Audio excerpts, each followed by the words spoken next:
the time he got released from jail. Okay. Court's indulgent, Charla?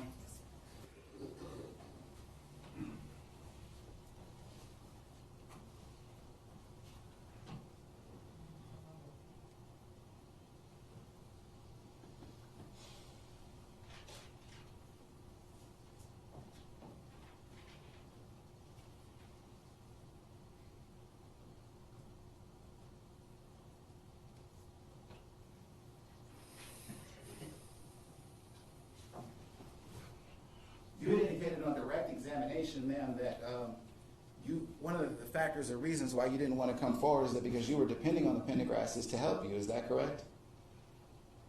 Did you tell Mr. DeGrazia that on direct examination? Yes. Okay. And you had indicated that you moved in with them in July, correct? Yes. But you had this information about what happened to young Miss Thomas in April, right? Yes. In May, correct? Yes. In June, right? Yes. So at that particular point in time, that didn't factor in. You just didn't bother to provide the information, correct? I don't understand the question. Why? Okay. All I knew was what he told me. And even then, he kept switching the stories. May I? Are you finished? Okay, I don't want to cut you off, man. Are you ready? During the month of May and June, you had the opportunity, if you wanted to contact law enforcement to provide them with the information that you had, correct? Yes. Okay. And you'd agree that when you started the interview in October with the detectives and they asked you if you had any information about what happened to Miss Thomas, you told them no initially, correct? When I talked to them in the car. In October, when you're sitting... That's when I told them what I knew. I appreciate that. When the detective initially asked you if you had any information about what happened to London Thomas, isn't it true that you first told him no, you didn't? I told him everything that Jalen had told me at first. So you don't recall on that particular day telling them that you don't have any information for them initially? It's your testimony that right away you began telling them what happened when he asked? No, not right away. Okay, right. So initially, I didn't tell him until he told me that they were actually charged with it and you wouldn't just be getting out again. Okay. And you'd agree that that was roughly 30 minutes into his discussion with you, correct? What was? Where he revealed to you that they had been charged with homicide. Yes. Okay.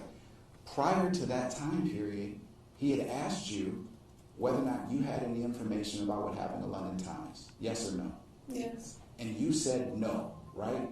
Yes, I don't feel comfortable Excuse me. talking to him at that time. I'm just asking you, was your answer no? Your answer was no, correct? So you lied to him, correct? I wouldn't say I lied. So if the law enforcement officer asked you if you have information about what may have happened or whether or not Jalen said anything to you about London, and you say no, but I didn't straight up say no. I told him, I still told him things. I didn't just say no, I don't know anything. We still talked. I still gave him information. Okay. Nothing further, Judge. Thank you. So, I think in those last questions, you were saying that it wasn't until the officer told you that they were being charged and were going to jail that changed your mindset about what you were going to tell the police? Yes. What about that fact made you change your mind about what you were going to tell the police? Because if I told them everything, knowing how Jalen would react, and he was just going to get out again in 72 hours, then where would that leave me? Okay.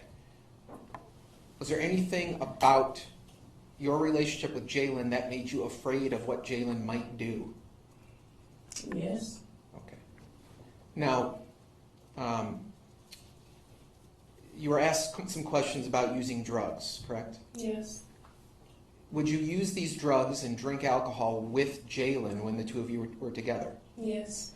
And did that happen frequently when the two of you were together? Yes. So, drinking alcohol, for example, like would Jalen Pendergrass drink alcohol frequently when you were with him? Yes. So are you familiar with how he behaves and when he's under the influence of alcohol? Yes. And similarly with drugs, are you familiar how he behaves when he's under the influence of drugs? Yes. So the way he was behaving when he was talking to you, was that like somewhat normal behavior when you're around him? Yes. I don't have any other questions. Cross, Mr. Johnson. None on behalf of Ms. Pendergrass. Mr. Clemens, any recross?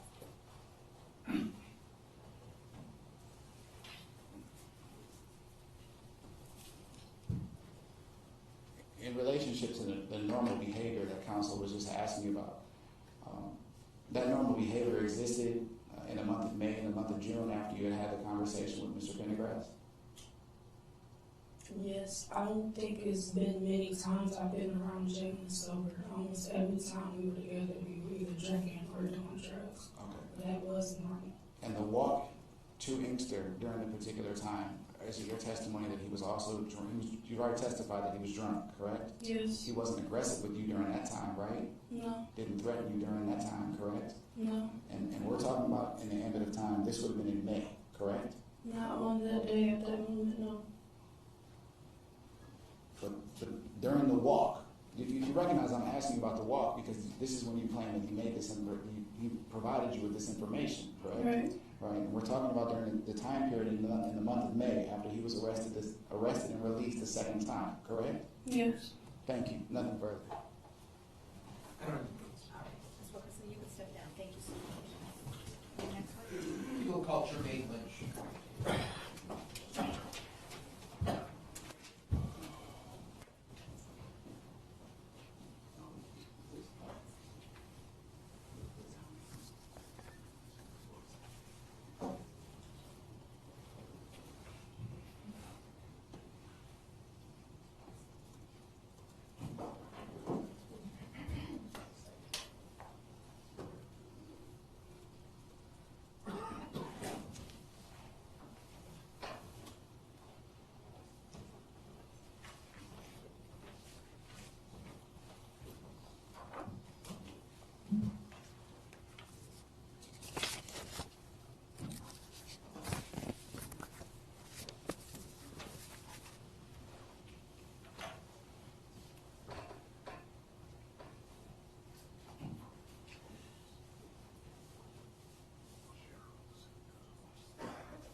So turn to face me.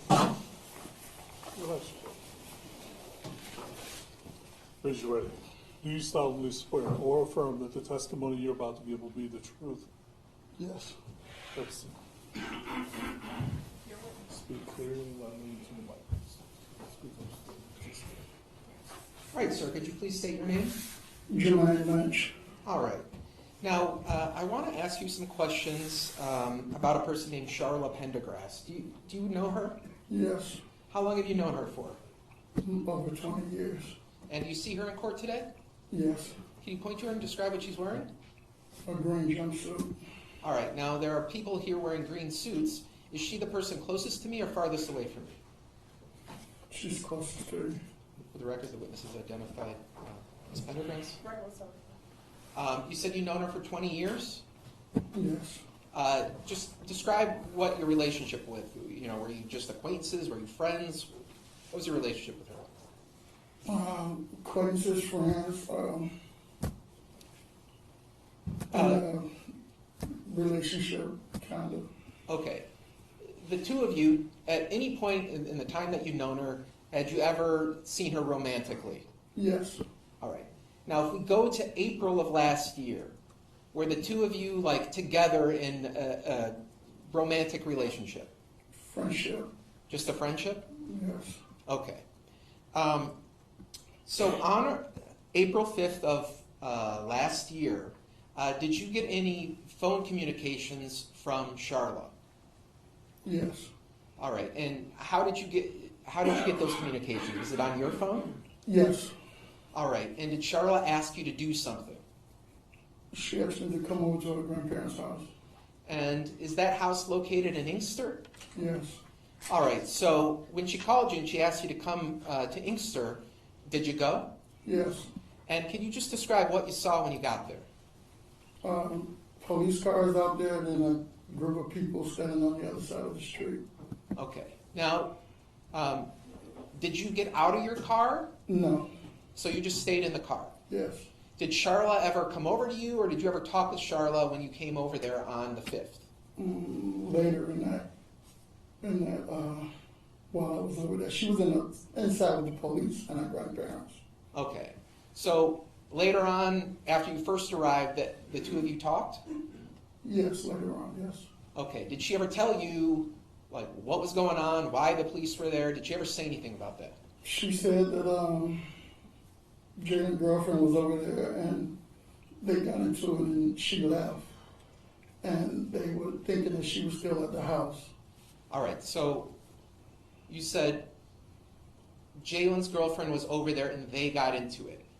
When you were talking with her, was she talking about Jalen and the girlfriend got into it, or she and the girlfriend got into it? Jalen and the girlfriend had got into it, and she told the young lady to leave. And she offered the young lady an Uber drive, a ride home. She said no, she wanted Jalen to take her home. And the young lady left. All right. So again, got to break these pronouns down a little bit. So when you say she, was that Charla told you that she talked to the Jalen's girlfriend? The young lady, yes. Okay, and offered her a ride? Told her that she'd get her an Uber ride home, but Jalen couldn't take her home. Okay. And Ms. Pendergrass told you that the girl said no, she didn't want an Uber ride? She wanted Jalen to take her home. Okay. So did Charla Pendergrass ever tell you if the girl left or how the girl left? She just said she left walking. Okay, she left walking? Yes. Okay. So did you ever talk to the police when you went there that night? No. Okay. Did Ms. Pendergrass ever ask you to hold anything when you went to Inkster on April 5th? No. Okay. So now, going on the next day, I'm talking now April 6th, at night, that night, were you at your house? Yes. Okay. Without telling me what the address is, what city was your house in at the time? Nova. Nova. Do you recall the night of April 6th going into the morning of April 7th? Do you know whether Charla had tried to communicate with you with calls or texts or anything like that? She had called me and texted me. Did you answer the phone when she was trying to get in touch with you? I answered the phone one time when she called. Okay, and what did she say when you answered the phone? She asked me what was I doing, and I told her I was getting ready to go play cards at my brother's house. Okay. And was that all that you told her? Yes. Okay, do you know if she tried to contact you after that point? Probably through text messages or whatever, but I didn't receive them until the next morning. When you say you didn't receive them, does that mean, like, you didn't look I didn't at... have my phone present on me at the time. Okay, so let me just ask you, because only one person can talk at a time, Yeah. were you not looking at your phone into the night of April 6th? No, it wasn't. Okay. So now, we're talking now in the morning of April 7th. Did you get in touch with Ms. Pendergrass again? Yes. Describe how that happened. I was leaving out for work, and I gave her a phone call. Okay, and what did Ms. Pendergrass say or ask you to do? She asked me, was I still at home? I told her no, I was on my way to work. Okay. Did she ask you to do anything after that?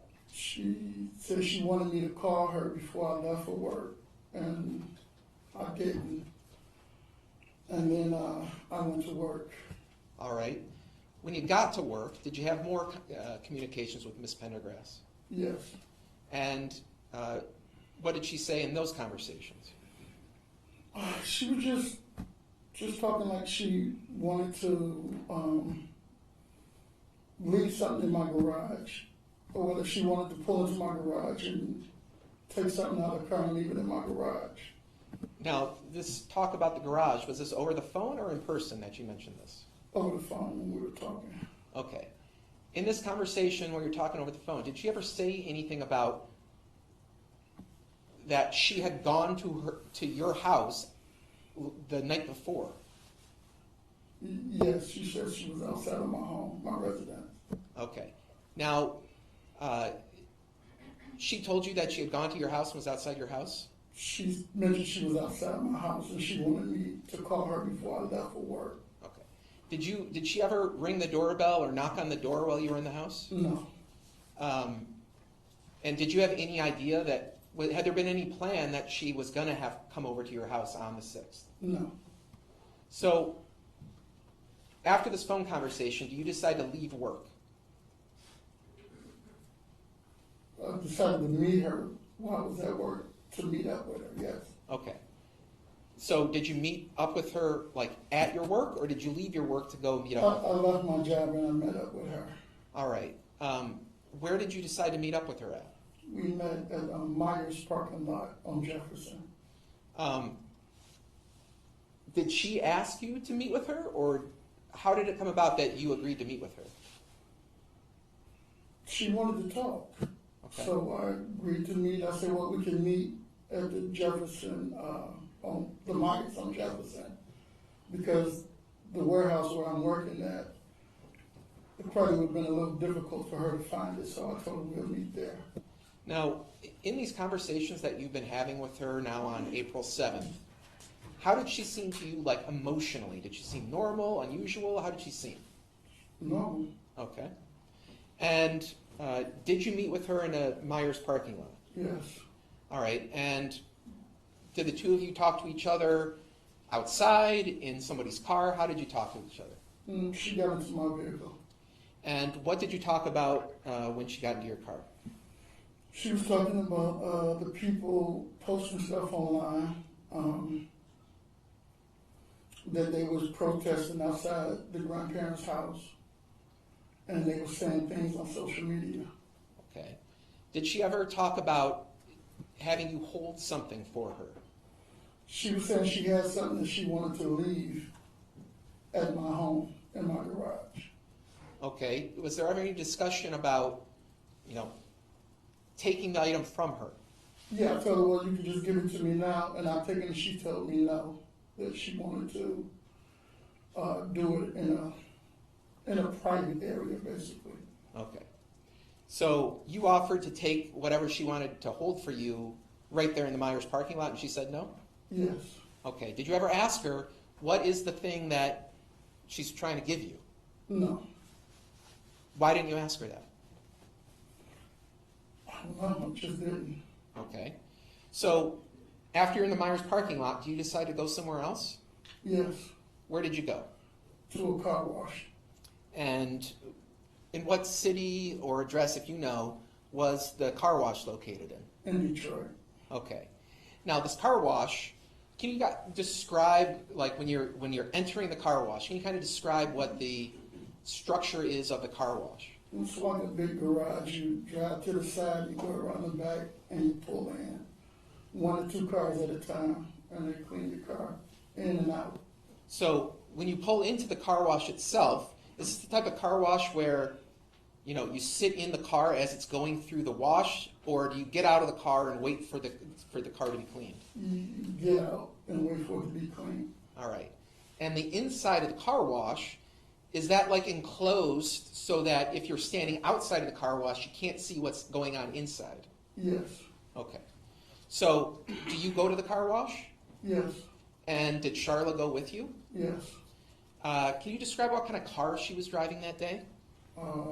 She got a new car, a blue Nissan Kick, I believe. Okay. And what kind of car were you driving that day? A black Lincoln Navigator. Were you the only person in your car? Yes. Was she the only person in her car? Yes. So describe what happens when you get to the car wash. We were just at the car wash, and we were just talking regular, and talking about her grandparents and their health condition and everything, and just a normal conversation. Okay, and so at some point when you're in the car wash or at the car wash, do you transfer any objects from her car into your car? Yes. Describe what happened. She opened the trunk of her car, and there was a tub in there. I grabbed it and set it in the back of my vehicle. All right, now this tub, can you kind of describe it? It's just a tote with like taped up or whatever, but I just grabbed the tote and set it in the car. Okay, so in terms of like the size of the tote, was this something like the size of like a piece of paper that I'm holding, or something bigger? It was a big tote. It was like a tote, like, it took 2 arms to carry it and lift it, so it was a nice sized tote. Okay, and you mentioned that the tote was taped up? Yes. What kind of tape did you see on the tote? Just like a plastic bag and something taped around it or whatever. And do you remember what color the tote was? Not really. Okay. In terms of, you picked up the tote yourself. Yes. Was it light or heavy? Can you describe it? I mean, it was heavy, but it wasn't too heavy where I couldn't lift it. Okay. But did you grab it out of her trunk, or did she take it out for you? No, I grabbed it out of her trunk. Okay, and then you put it in your trunk? Yes. Besides the tote itself, were there any other like objects, boxes, bags, anything like else that was put on the in your car? Whatever was on the tote was on the tote in the car, and I grabbed it all together. Okay. I mean, like, really, I don't really remember what was on it, but everything that was in the tote or on the tote was all one movement, like from there to there. That was it. And did you put it in the trunk of your car? Yes. What happened after you put the tote container into the trunk of your car? Finished my car wash, and we both left. She went, I don't know where she went. I went back to work. All right. And what did you do with the tote after you were at work and then you went back to your house? What did you do? It was just in my trunk. Okay. Did you notice that there were any weird odors or anything like that when you were in your car? No. Okay. Did there come a point in time after, well, strike that question.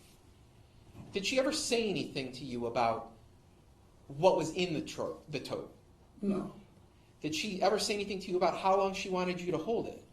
When we talked, she said she wanted to leave something in my garage for a couple of days. A couple of days? It was just a couple of days. And I told her I didn't have any room in the garage because I have another job where I have a lot of wheels that are in there.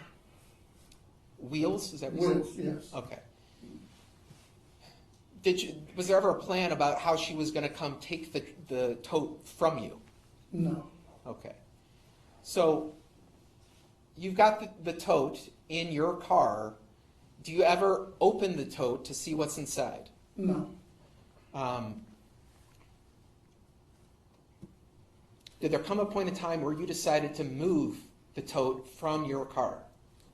Yes. Describe how that happened. My original plan was to take the tote and get a storage unit to put the tote in there because it was only supposed to be for a couple of days.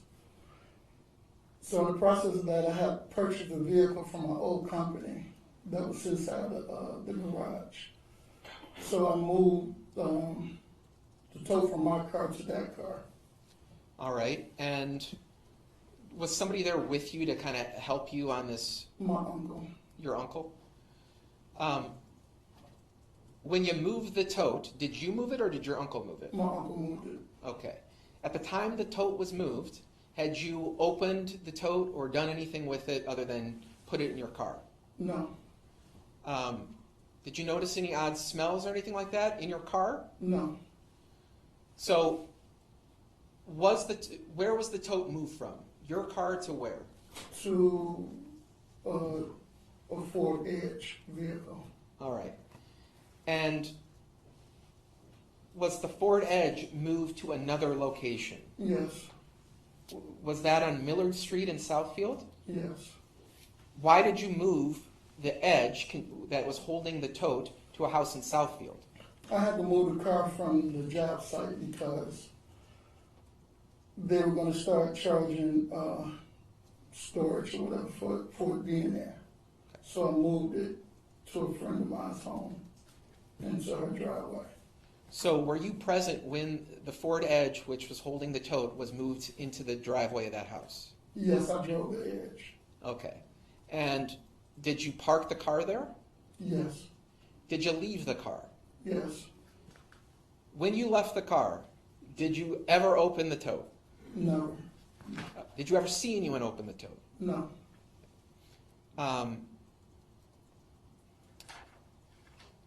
After you left the tote in Southfield, did you become aware that the police were investigating this missing girl that had a connection to Charla?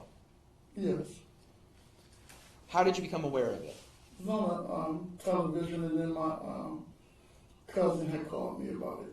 All right, so after you became aware that this whole thing was on the news, did you ever call Charla to ask her what was in the tote?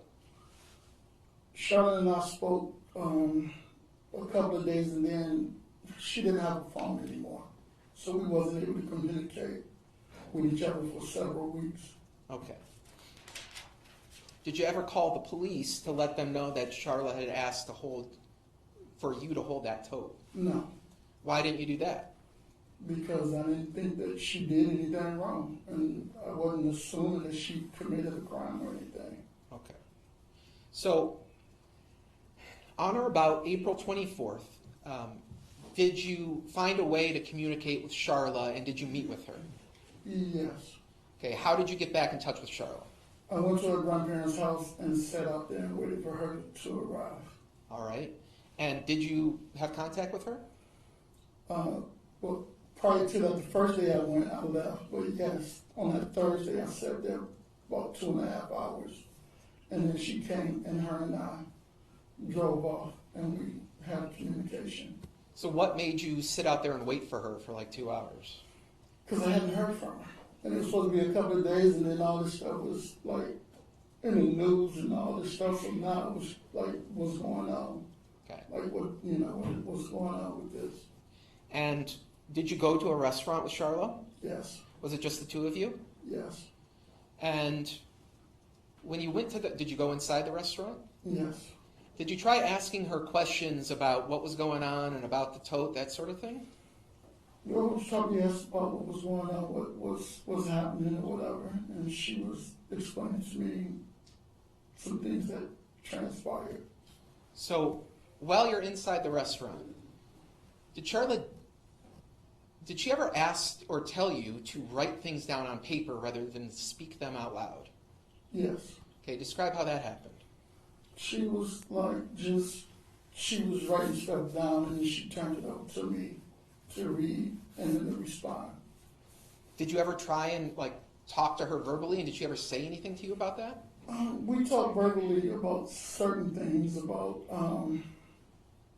the home being searched again, and then they searched her uncle's home. But I mean, were there certain things that you tried to talk with her, like verbally talk to her about, where she said, no, don't say that out loud, something like that? I don't recall any of that. We didn't really talk at the restaurant that long because she wanted to go somewhere else and talk. All right, so did you go to another place and talk with her? Yes, we went somewhere else and we had a conversation. All right, where did you go with her? To an empty parking lot, somewhere in the West Line, I believe. Did the two of you ever discuss why you were going to a parking lot rather than one of your houses or anywhere else? Not really, we didn't discuss that. Okay. So what happened when you go to this parking lot? She gets to talking about things are serious and what was going on with them searching the grandparents' house a couple of times. They searched the house that she was staying in a couple of times, and they searched the uncle's home. Did she ever ask you about the location of the tote? She asked me what was the tote. In the restaurant, I told her it was in the trunk of the car. And then she asked me, do I still have it? I told her yes. All right, so I got to stop you here for a sec. The first part in the restaurant, where you told her it was in the trunk of a car, did you say that out loud or did you write it down? I wrote it down. Okay. Now, the second part, where she's asking more details about that, did that conversation happen in the restaurant or at this second location? At the second location. All right, so let's talk about the second location. What did she say about the tote there? She just asked did I still have it. And I told her it was in my vehicle, in the edge. Did she say that she wanted you to do something with the tote? She told me to get rid of it, to burn it. She said to burn the tote? Yes. Did you ever ask her, like, why she wanted you to burn a container? I asked her, I don't want to say, but I asked her did you get what is going on? Basically, I got a little beside myself and cursed at her. All right, so you got upset. Yes. Why did you get upset? Because I couldn't believe that she would put me in a situation if they did something to bring me into it. Okay. There was talk about burning the container, right? She said to burn it. Okay. Was there ever talk about burying it or using a lye, something like that? Then she said to bury it and put some lye on it. Okay. And I told her, what the F you want me to do, like this movie BS, like, why would you, put me in the middle seat like this? And she said, she made a statement that you couldn't be that stupid. All right, this comment about you being stupid, like, what's the context of that? I guess meaning that I'm going to object to this is speculation, Your Honor. It's not calling for speculation. I'm asking, what were the circumstances when she accused Mr. Lynch of being stupid? And he started out with, I thought. That's what the context was. I'll overrule that. Thank you. What were you talking about when she was basically like, are you stupid? What were you talking about? when she told me to burn it and bury it and put lye on it, now I'm knowing that she gave me something that she shouldn't have gave me. Okay. Now, did you ever ask her in this conversation, is there a body in the container? Never. Okay. So, did you ever ask her what's in the container? No. Okay. This comment about, are you stupid? What was she responding to when she said that? When I was telling her, like, I'm not burning anything, I'm not burying anything, I'm not going to get any light and do anything like that. Okay. So after these comments, did you talk anything else about what she wanted you to do with the container? No, because she was talking and I walked away. And I got in my car and left. Okay. I was just irate. There wasn't anything else for us to talk about. So you just decided that you just wanted to leave the conversation? There was nothing else to talk. I was upset. And if I'd stayed any longer, I might have been getting myself in some trouble, so I left. How did she react when you just decided to leave? She called my name a couple of times and was trying to, get my attention and talk, but I was shaken up that I couldn't, communicate with her. So after this conversation, did you contact anyone for help or advice? I called a lawyer. Okay. After you talked to a lawyer, what did you decide to do next? Take him a retainer and have him call to that we have some evidence probably pertaining to the case. All right, when you say he was going to call them, who do you mean by them? He called a friend of his in the Easter Police Department and left a message. And Judge, may I ask that we clarify who he is for the record? Who are we talking about? And I would also object if he doesn't have firsthand knowledge about this situation, what someone else did, that would be hearsay. All right, I can ask some more questions. all right, I'll say it. When you say he was going to call a friend, are you talking about your attorney? my attorney, Who is your attorney? Christopher, I can't think of his last name. Christopher Quinn? Quinn, yes. Okay. Now, it was your understanding that he was going to call somebody, a police officer in Inkster? I was sitting there with him Okay. when he dialed somebody in Inkster that he knew, a detective, but they didn't answer the phone. All right. Eventually, like, did you or were you present when your attorney actually got into contact with a police officer? No, not when he got in contact with him. No, I wasn't present. Okay. Did you eventually end up going to some police agency and getting them a statement about what occurred? No, I never went to a police station, and later on down the road, but at the time I didn't. Like maybe a week or so later, Okay. I went to the state police office downtown on 2nd. That's when you made a statement? Yes, Before that happened, did you ever go to Millard Street in Southfield? yes. So I met with him on a Friday, When you say him, who are you talking about? Mr. Quinn. Okay.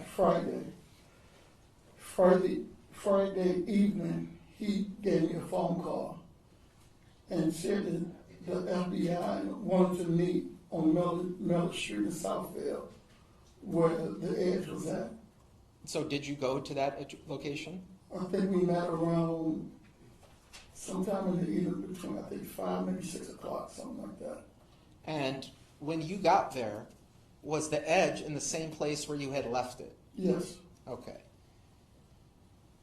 And it was after that day that you had more conversations with the police? yes. Okay. Now, at any point from when you first received the container to when the police went to Millard Street, did you ever find out what was in the container? No, Okay. Did anyone ever tell you that there was a body or some type of illegal evidence inside the container? no, not until after they did their investigation. Okay. Why didn't you ask Charla or demand that she tell you what's in the container? We friends, and I didn't honestly believe that she or her son was capable of doing anything like that to anybody. So I I never. object to that statement, Your Honor. What's the objection? Your Honor, doing what to someone? I mean, there's been no conclusive evidence of anything at this point, and that statement is, I'll withdraw. I'll withdraw. It's fine, I'll withdraw. So you were saying that you didn't think that... I didn't think Charla or Jalen was capable of anything. Okay. Now, do you remember coming to the prosecutor's office and testifying in what's called an investigative subpoena? Yes, Do you remember that I was present when that happened? yes, Okay. Was your attorney present? yes, And do you remember that in that first initial testimony, you were given what's called an immunity agreement so that your testimony at the investigative subpoena couldn't be used against you? yes, Okay. Your testimony, generally speaking, is that consistent with how you've testified today? yes. Is there anything... Strike that.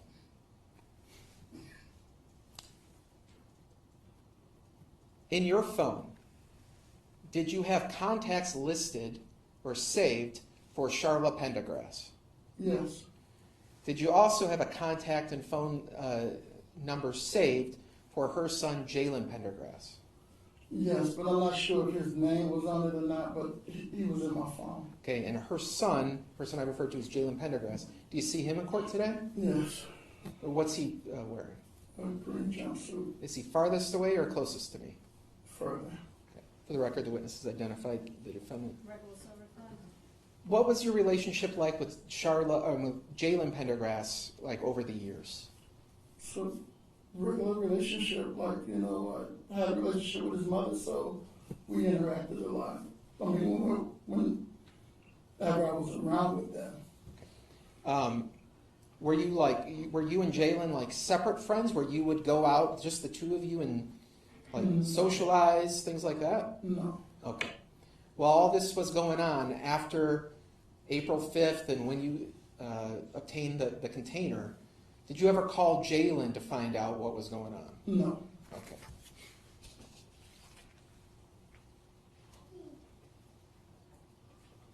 I don't have any other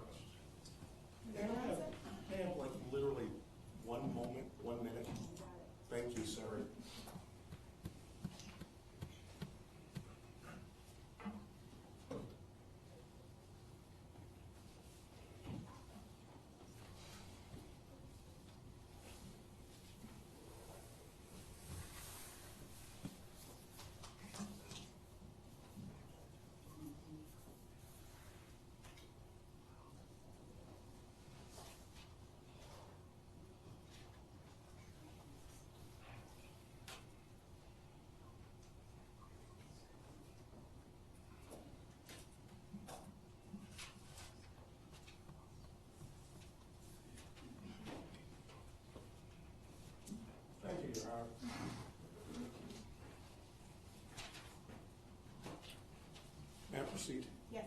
Thank you. Mr. Lynch, I'm Terry Johnson. I represent Ms. Charla Pendergrass. I'm going to ask you some questions about your testimony, okay? Yes. Any point you don't understand my question, stop. I'll try and rephrase it, okay? Yes. Okay, thank you. What was your relationship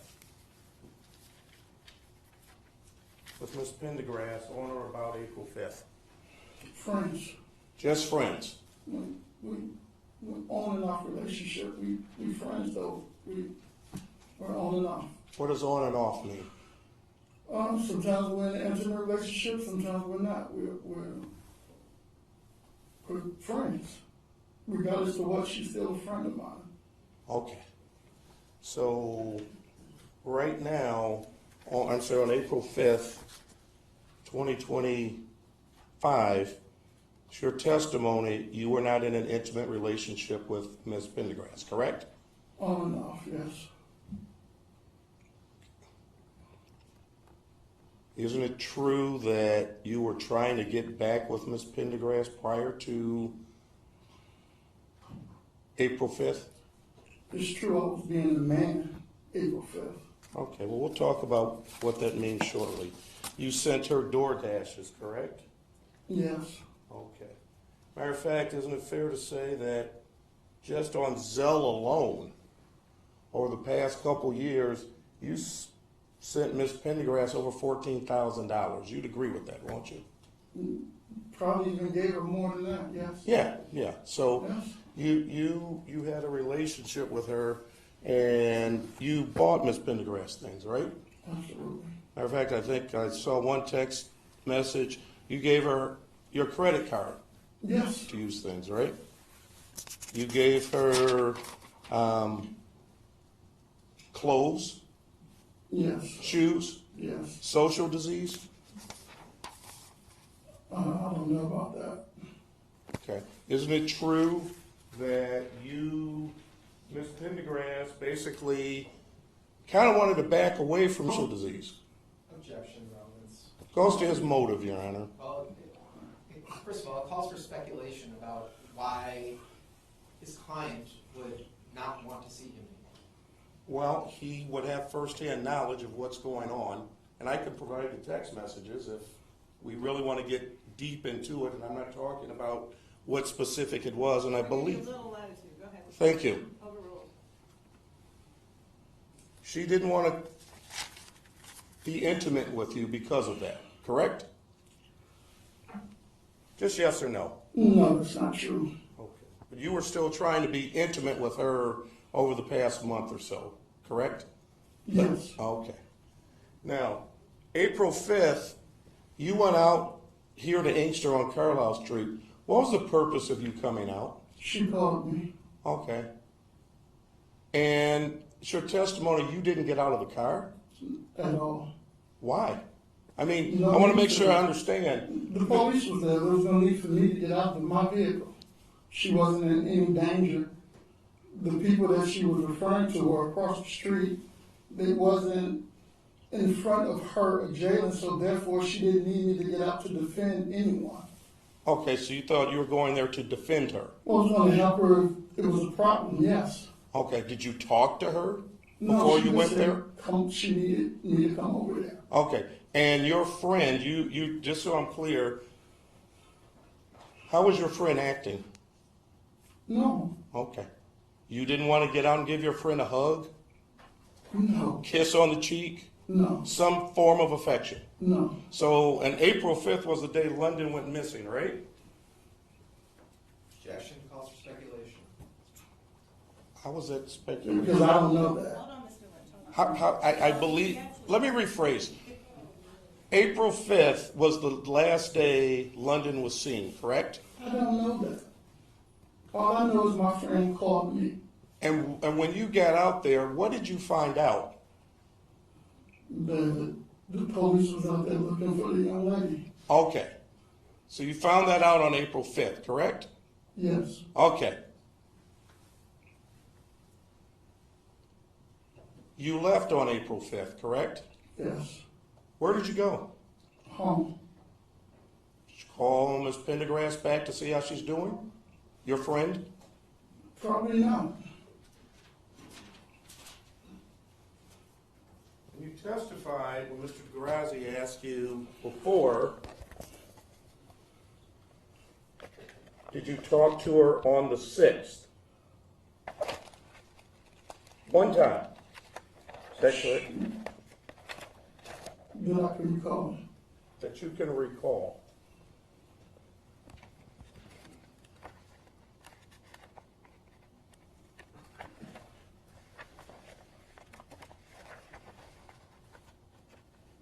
One moment, Charla. Would it surprise you to find out through your own phone records that you talked to her 4 times? It wouldn't surprise me. Okay. It's possible. But you asked me when did I remember talking to her, and it was the once. So fair to say, based on your own phone records, you talked to her more than once the day after, correct? I don't know. I remember talking to her one time. Okay. But my question is, well, let me ask this. You let anybody else use your phone? No. Okay.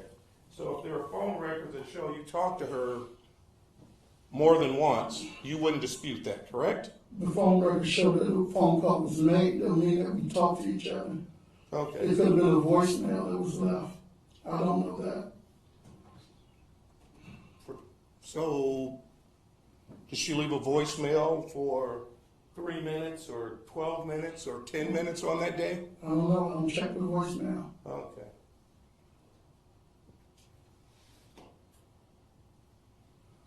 And on April 6th,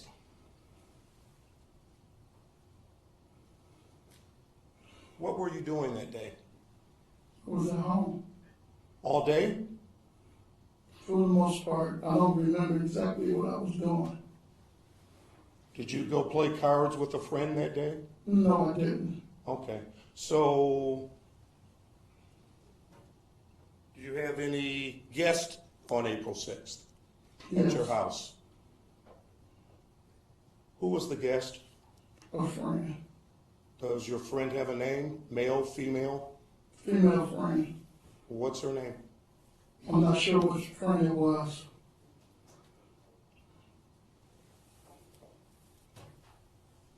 Did you provide a name to, do you know this gentleman sitting at the table here with the black tie?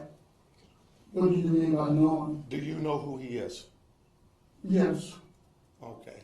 This is Detective Sergeant Hartman, correct? Yes. Okay.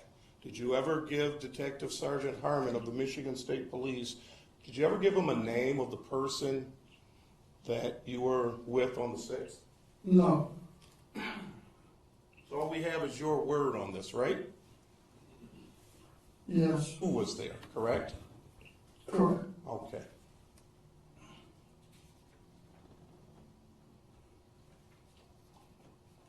That's your testimony on the 7th. You met up with my client, correct?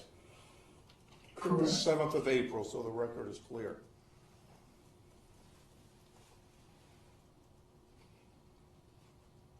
How many times, Mr. Lynch, would you say you have talked to the police about this incident? I'm not sure. Okay, well, let's see if we can remember. You just I'm not testified. Well, I'm going to go through and just tell me if I'm wrong, okay? You and your attorney called the police somewhere on or about April 25th, correct? Yes. Okay, and for the record, all of these are in 2025. You'd agree that a few days later, on or about April 29th, you went to the Michigan State Police and had a conversation with Detective Sergeant Hartman, correct? Correct. Okay, so that would be 2 times, correct?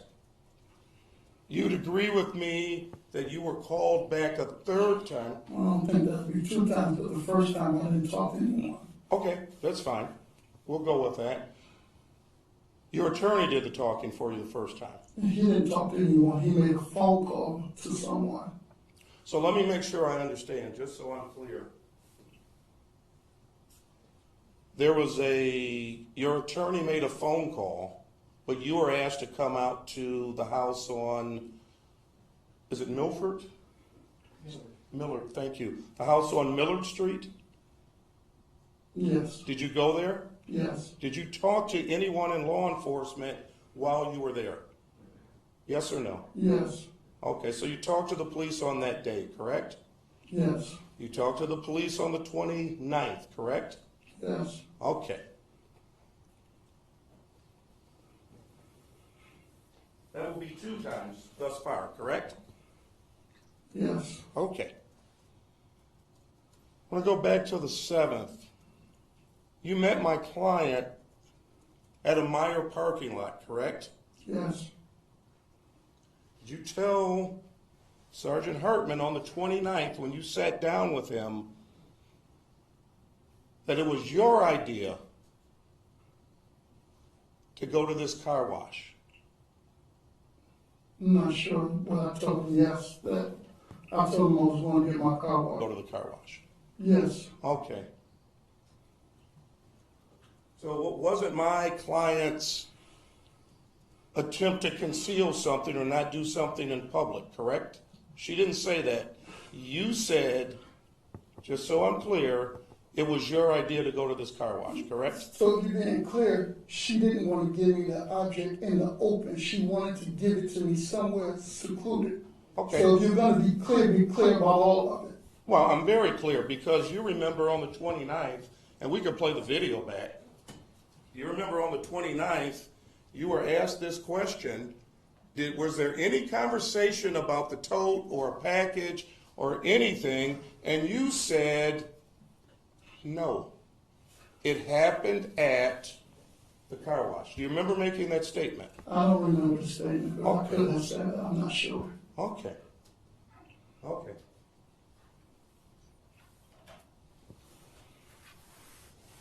And this tote, and I'll get to this part in a moment. You took the tote. How long did you have that? What did you tell Detective Sergeant Hartman on April 29th, your very first interview with the state police? How long did you tell him you had that tote initially? It was in my car for a couple of days. What did you tell him initially? I don't remember exactly what I said back in April. Okay. Would you dispute the fact that you said to him, it was only in my car no more than 12 hours? You remember making that statement? I could have at the time. Well, wasn't it fair to say that they showed you video that you picked up this Ford Edge 4 days later? No, they didn't show me video of that. Oh, I'm sorry. They told you that you got it 4 days later, right? No.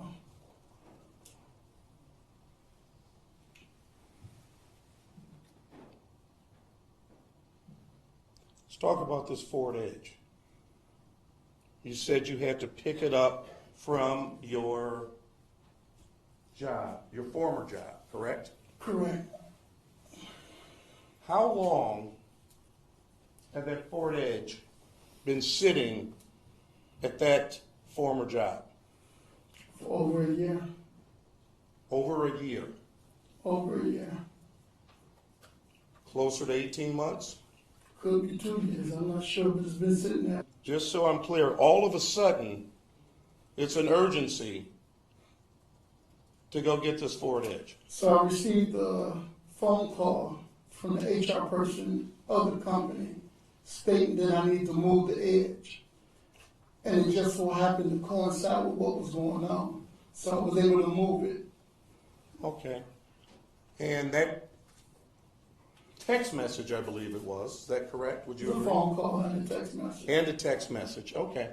So that came on March 28th, correct? Correct. Okay. And in that text message, you said, I'll get it next week. Correct? Correct. Okay. You'd agree with me that between March 28th and April 11th is more than a week. Correct. So I may say a week, it may be a month, but I said a week just to give me more time with her. So when she say something, I'll say I'll get it next week, baby. I mean, what do you want me to do? Yes, I told her a week. It took me longer than a week. Okay. But I knew she would give me leeway to pick it up. So just so I'm clear, well, no, I'm not going to ask that. Let me ask you this. So you got more time. Were you supposed to do anything when you got the edge? I was gonna take it to my friend's house. Then when I was gonna get it fixed, I was gonna dry the edge. Let me rephrase the question.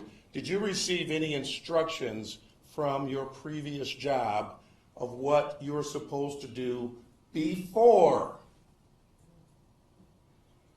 you picked up the edge? I'm not following that question. Okay. Weren't you told to come and get the title when you come get the car? Wasn't that part of the text message? Yes, they have to sign the title over to me. Did you get the title signed over? Yes. When? I don't remember when. But at the time when I got it signed over, I was dropping some wheels off that had to be shipped to China. So when I was in the process of me doing my job, I had them sign the title since I was there.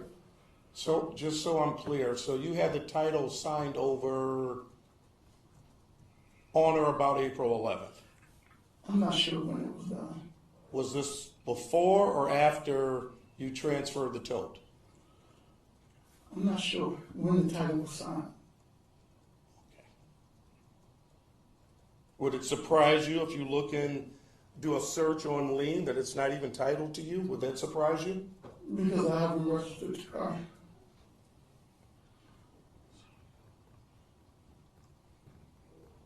So on April 11th, well, let's back up. You said you thought you were going to get, sorry, make sure I get this straight. You thought Ms. Pendergrass asked you to hold this for a couple of days, correct? Correct. Okay. Why would you get a storage unit? Let me finish. For a tote that can easily sit in the back of your vehicle. Why would you want to get a storage unit? Did she ask you to get a storage unit? No. Okay, she just asked you to hold it for a couple She days. said hold it for a couple of days. Okay, why did you think you needed to go get a storage unit? Because I have a secondary job where I have to go pick up warranty wheels, and at any time I can go pick up 4 to 12 wheels. I can't have that in the back of my vehicle because I have a job to do. Right. So it was no room for that to be sitting in my vehicle. okay, but did you call Ms. Pendergrass back after a couple of days and say, Charla, Her phones were disconnected. her phones were disconnected? Okay, let me ask you a question. When you were driving this Ford Edge, I never drove the Ford Edge. okay, you never drove the Ford Edge? Only drove the Ford Edge from the Southfield job to the residence. So you drove it. Correct. The day you drove this Ford Edge to the Southfield residence, shortly thereafter, did you get a phone call from Charla Pendergrass? I'm not sure. You're not sure? I'm not sure about the phone call that happened back then.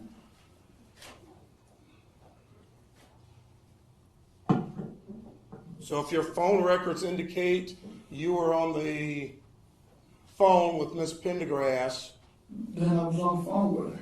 for 19 minutes, Yes. Okay. That's what it says. so you won't dispute that? If that's what the phone record said, yes.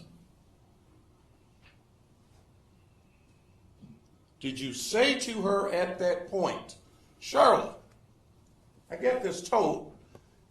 I got to get this out of here. You told me a couple days. Did you say, No. why not? Because we didn't talk about that. We talked about conversation. So now you remember the conversation. I don't know, I just know that we never talked about the total anything anymore. Okay, so you talked to her, according to the records, 2 times on that day. And you never, in your recollection, you never talked about the tote, correct? Correct. Okay. How do you know this lady, your friend, Shantae Williams? And just so the record's clear, this is the Millard address. Correct. Okay, did you call her and say, Shantae, I'm bringing this to your house? Prior to, yes. Are you guessing or you're sure? She knew I was bringing the car to her residence. I don't know when. How did she know you were bringing a car to her residence? We talked and we spoke about it.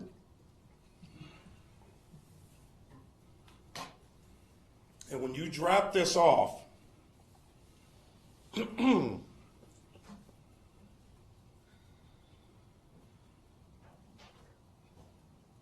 didn't go back at any point until the police were called, correct? Probably I dropped her daughter off at home, then I picked up from daycare At that house. at that house. So yes. you had gone back to that residence where that Edge was parked, yes or no? Yes. Okay. Did you tell the Michigan State Police, specifically Detective Sergeant Hartman, that you'd been back to that address before? I'm not sure.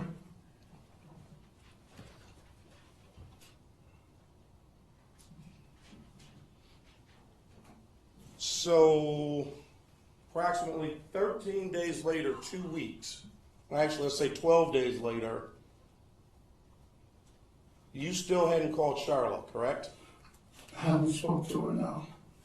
Because before you said you had no way of getting a hold of her. I tried to call the number that she had called me from, but no one answered. No one answered, okay.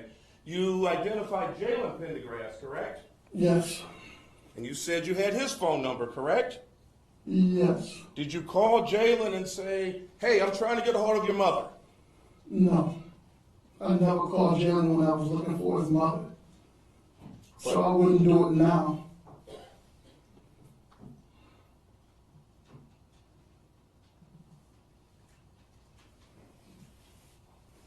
And it's your testimony, you came out to Inkster and you sat on Wednesday, the 23rd of April. That's your testimony. Yes. Why would you come out to this lovely city and just sit in front of a house? Because I haven't heard from Charla. Okay. And I wanted to know what was going on. So you're concerned about her? I'm concerned about what's going on now, yes. What do you mean, what's going on now? Because it was on the news and everything about this young lady missing and everything, and they were the last ones to see her. You didn't know that on April 5th when you pulled up and didn't get out of the car? I didn't think that anything had happened to the young lady because prior to that, Charlotte told me that the grandmother called her and said they spotted the young lady somewhere at a restaurant. So I'm assuming that the young lady was just upset and she had went off somewhere. Okay. But you were concerned, and you were not concerned enough to pick up the phone and even call Jalen to ask him. Well, let me ask this question. On that day that you sat outside the house on Carlisle Street, did you knock on the door and ask for the grandparents? You've met the grandparents before, correct? I did the Thursday, not the Wednesday. Okay. That Thursday I went, after 2 hours, I knocked on the door. Her grandmother came out and told me that Jalen was there. Jalen came up. He told me that his mother would be pulling up shortly. And I sat back in my car and waited. You sat in front of somebody's house for 2 hours. Almost 3. Almost 3. Yes, Waiting. absolutely. And you didn't, and again, you testified you've met the grandparents before, correct? Yes. And you didn't go to the door and say, I'm just checking on Charla. Is she okay? Can you have her call me? No, I just told you I sat in my car and was waiting for Charla. I had a relationship with Charla, not her grandparents. So why would I involve them in anything that Charla and I are doing? What are you and Charla doing? Our friendship is between her and I. It's not between her and my grandparents. So I don't interact with her grandparents. I never went to a picnic with her grandparents. I never went out to dinner with her grandparents. I was never over at her grandparents' house to have dinner. So why would I go knock on the door and say, hey, Charlotte here, can you let me know where she's going to be at and all that? My relationship wasn't with them. Did you know where Charla lived She moved back to, in April? Yes, And you would agree with me, she didn't live in Inkster back in April, correct? she was caregiving for her grandparents. Understand that, it's not my question. My question is, you knew she didn't live there at the car outside and stalked her. I did what? Just So, sat outside waiting on her. absolutely. Oh, okay. And the next day, I want to make sure I understand, next day being Thursday the 24th,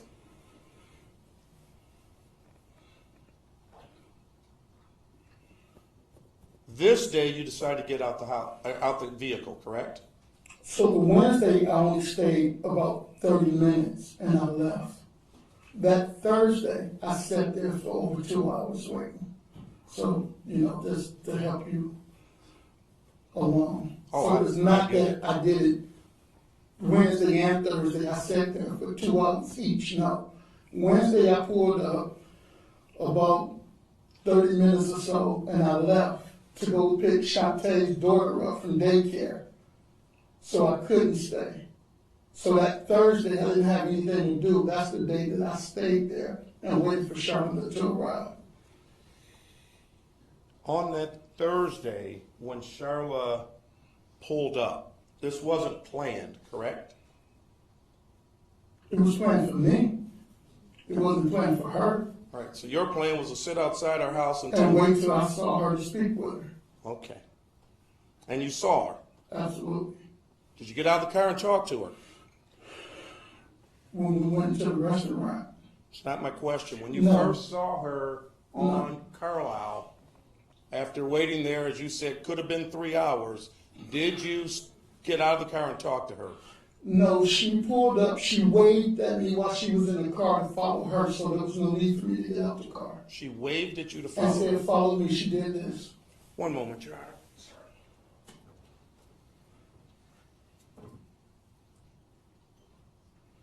Thank you. So you get to a restaurant, correct? Correct. And when you get to this restaurant, just so I'm clear,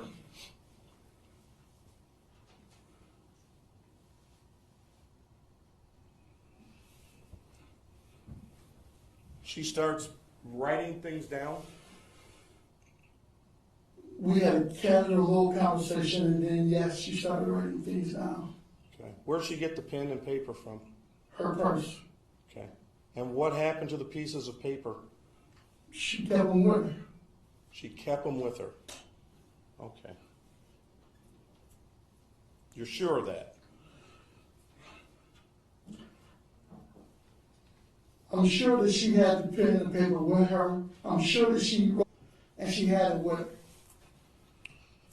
And it's your testimony, you go to this park. We didn't go to a park. Where did you go again, We please? went to a parking lot. Parking lot. Why didn't you talk in the parking lot outside of the restaurant? She didn't want to.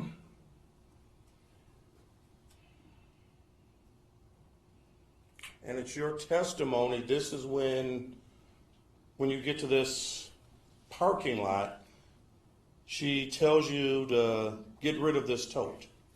Yes. It's the first time she said that to you. Yes. Okay.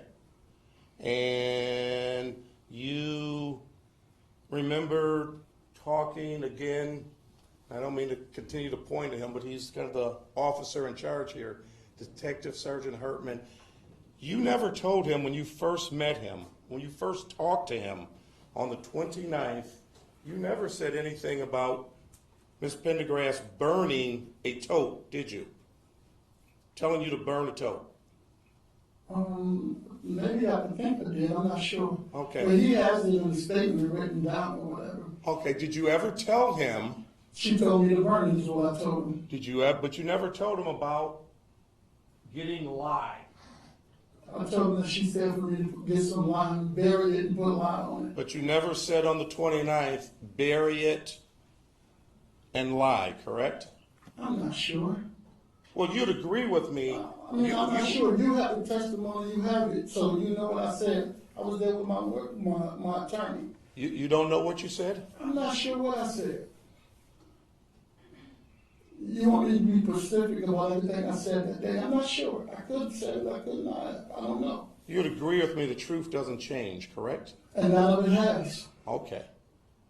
So when you told the officers that you had the tote for 12 hours and they told you that wasn't correct, and later on at another interview, somewhere around June 4th, you had a different story, correct? I'm not sure. In preparation for your testimony here today, did you review your investigative subpoena that you had with Mr. DeGrazia? Yes. Okay. And you stated in there, if I'm not mistaken, I had it in my car I even drove by the police department. I had that tote in my car for 3 days. For however long she gave it to me until we transferred it over to the edge. Okay, so it wasn't for 12 hours as you first told me. I probably spoke out of turn and said 12 hours. Well, you were. I've never been involved in anything like this. So let me ask a question. You stated your heart dropped, etc., on this the day that When she told me to burn it. allegedly told you Yes. to burn it. Okay. And how were you feeling at that point? Like I wanted to put my hands on her in a violent way. Have you ever done that? No, not really, no. I think we may have had a shoving match before, but never like where I physically jumped on her or anything like that. So what do you do when you walk away from her? Just walked in my car and left. Where do you go? I went to a friend's house, home, To do what? play cards. Make sure I understand, just so I'm clear here. Someone had just told you something that you thought was so egregious, so despicable, and you said your heart dropped, and you were telling me how you felt, and you went to someone's house to play cards? And lost a lot of money that night too. Oh, wow. Yeah. You didn't call the police that night, did you? No, I didn't know what to do. My mind was wandering and racing.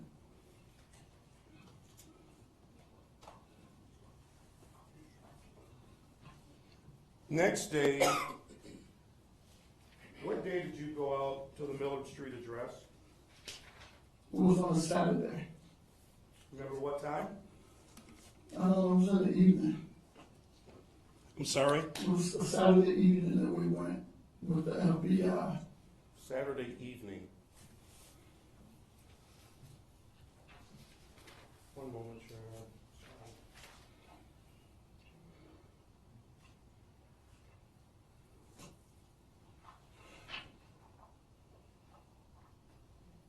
Other than your attorney on that Saturday, who else did you talk to about what was going on Millard Street? My son was with me It's with you where? on in the Southfield in Middle Street.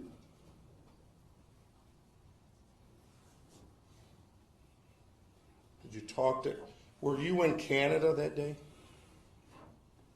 Later on the 6th, probably after, I went to my son's house over there when we got done with the FBI and everything, yes.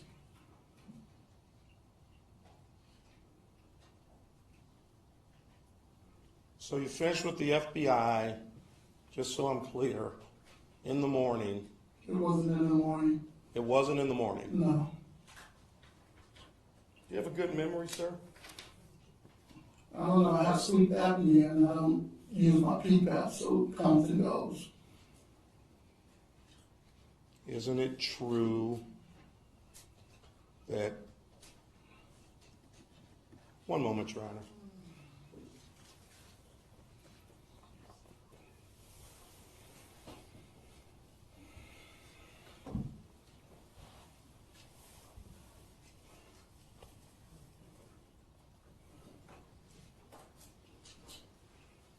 Thank you, Your Honor.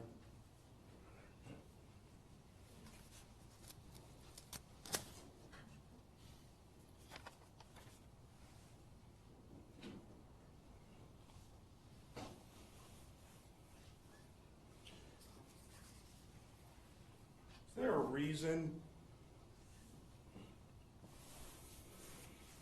if you were so concerned about this tote, you didn't take it back to Charla and Inkster when you were sitting outside of our house?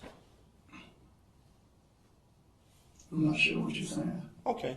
You stated you were concerned about this tote, et cetera, and my question is, she was only supposed to have it for a couple of days, you were only supposed to have it for a couple of days, and following that, you know, you got this edge, you parked it, you're concerned.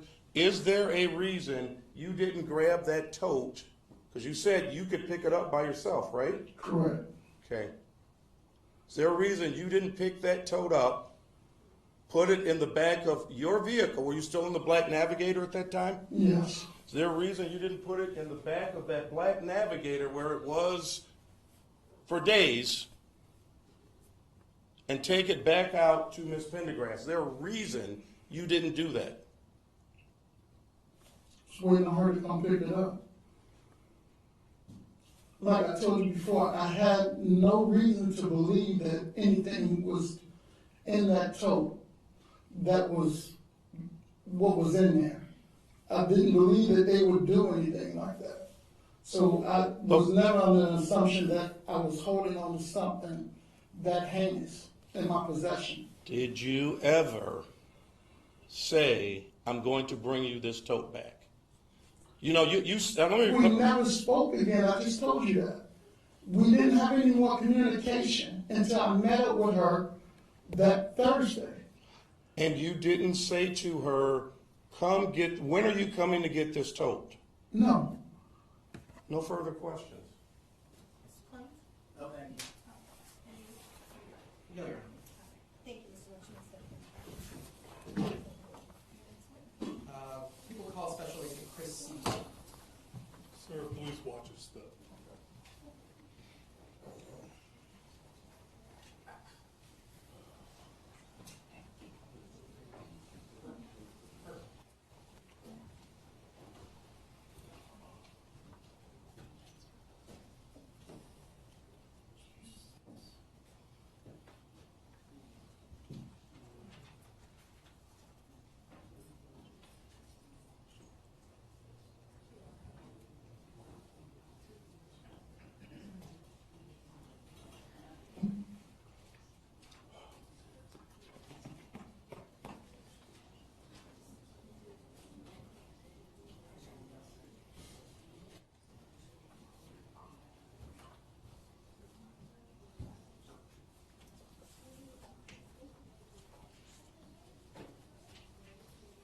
Raise your right hand.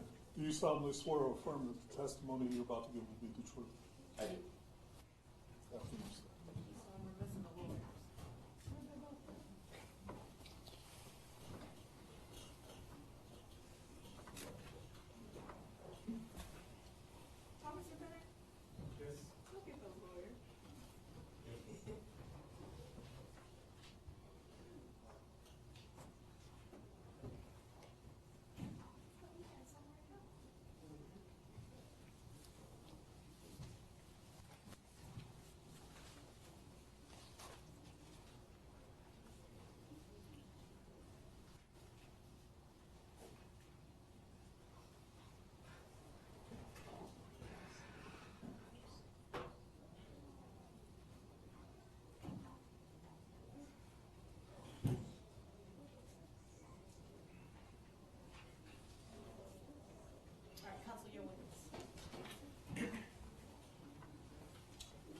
Good afternoon. Could you please state your name?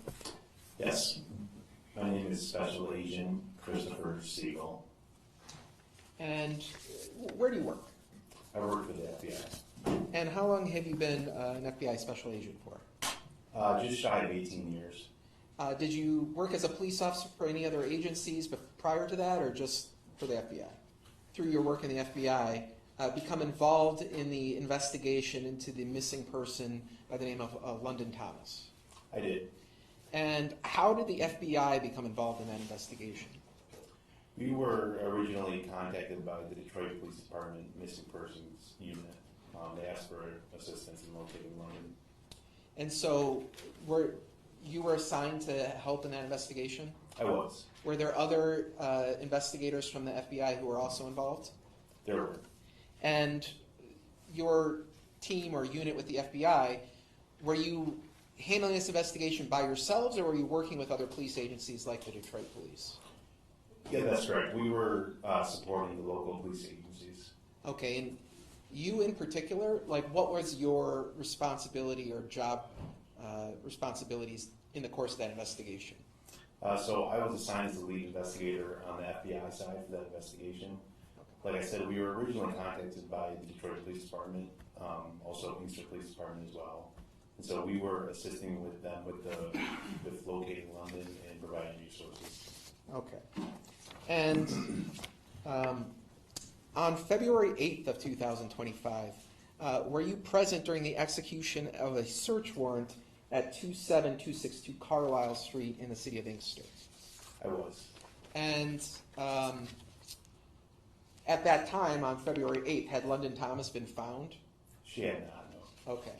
And so when that home was searched, were you present for that? I was. At that time, did you observe any cellular phones in the house that were later collected and placed on evidence? I did. Were any of those phones located in the basement of the house? They were. Describe what you saw, if you can remember, about where the phones were in the basement. From what I can recall, they were located there was a corner in the basement that appeared to be a makeshift bedroom, if you will. There was a bed and a dresser, and the phones were in that general area. Okay. Now, while you were there on the 8th, did you have an opportunity to speak with somebody by the name of Jalen Pendergrass? I did. And do you see that person in court today? I do. Can you point to that person and describe what he's wearing? He's over to my right and wearing a green jumpsuit. For the record, the witness has identified the defendant. Now, this interview, where was it conducted at? This was conducted right outside his home in my vehicle. All right. Now, at the time you spoke with him, had the defendant been placed under arrest? He had not. Okay. Was he in handcuffs in the back of your car? He was not. Despite that, did you still go over what are known as his Miranda rights with him? I did. How did you do that? I verbally read the rights to him verbatim. Okay, and when you spoke with him, did he appear to know and understand English? He did. Okay, did he appear to know and understand his constitutional rights? He did. Did he appear to be under the influence of any drugs or alcohol that were affecting his communication? No. Okay. And did you ask him, after you'd given him Miranda warnings, when he had last seen London Thomas? I did. What did he tell you? He told me he had last seen her on the day she went missing, which was the 5th. Okay. And did he say where he had last seen her at? Yes, at his residence. And where is that residence located? This is the residence on Carlisle Street in Inkster. Okay. Now, did you ever ask him if, at the time on April 5th, whether he was currently dating London Thomas or whether he had any other girlfriends? I did. What was his response to that? His response was that he was actually dating a different female named Nija. So he told you he was no longer dating London Thomas? It was unclear from my recollection. It was apparent that he was dating them simultaneously at some point. Okay. So he told you that he had last seen London on April 5th at the Carlisle address? That's correct. What did he tell you about what happened when he saw her? He said she had come over early in the morning. She said that a few weeks prior, she had taken his phone. And so she had come back to the house in Carlisle to return that phone to him. He said it was early in the morning and that she was knocking loudly at the door. And did he ever tell you whether he answered the door and whether London ever entered his home? He did not. I asked him for those details, but he said he could not recall. Okay. Did he ever say whether he called anyone else to come over to Carlisle Street when this occurred in the early morning? Yes, I believe he said he called Charla. Okay. This person you referred to as Charla, do you know what her relationship is to Jalen Pendergrass? That would be Jalen's mother. Okay. And do you see her in court today? I do. You point to that person, describe what she's wearing? She's directly in front of me and also wearing a green jumpsuit. Okay. For the record, he's identified Charla Pendergrass.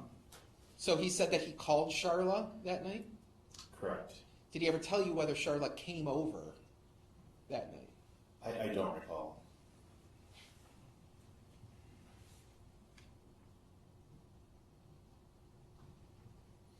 If you were to look at something, could that refresh your memory? That would.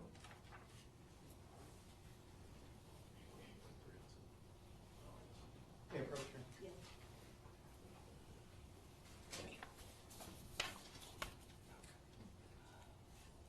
You want to see?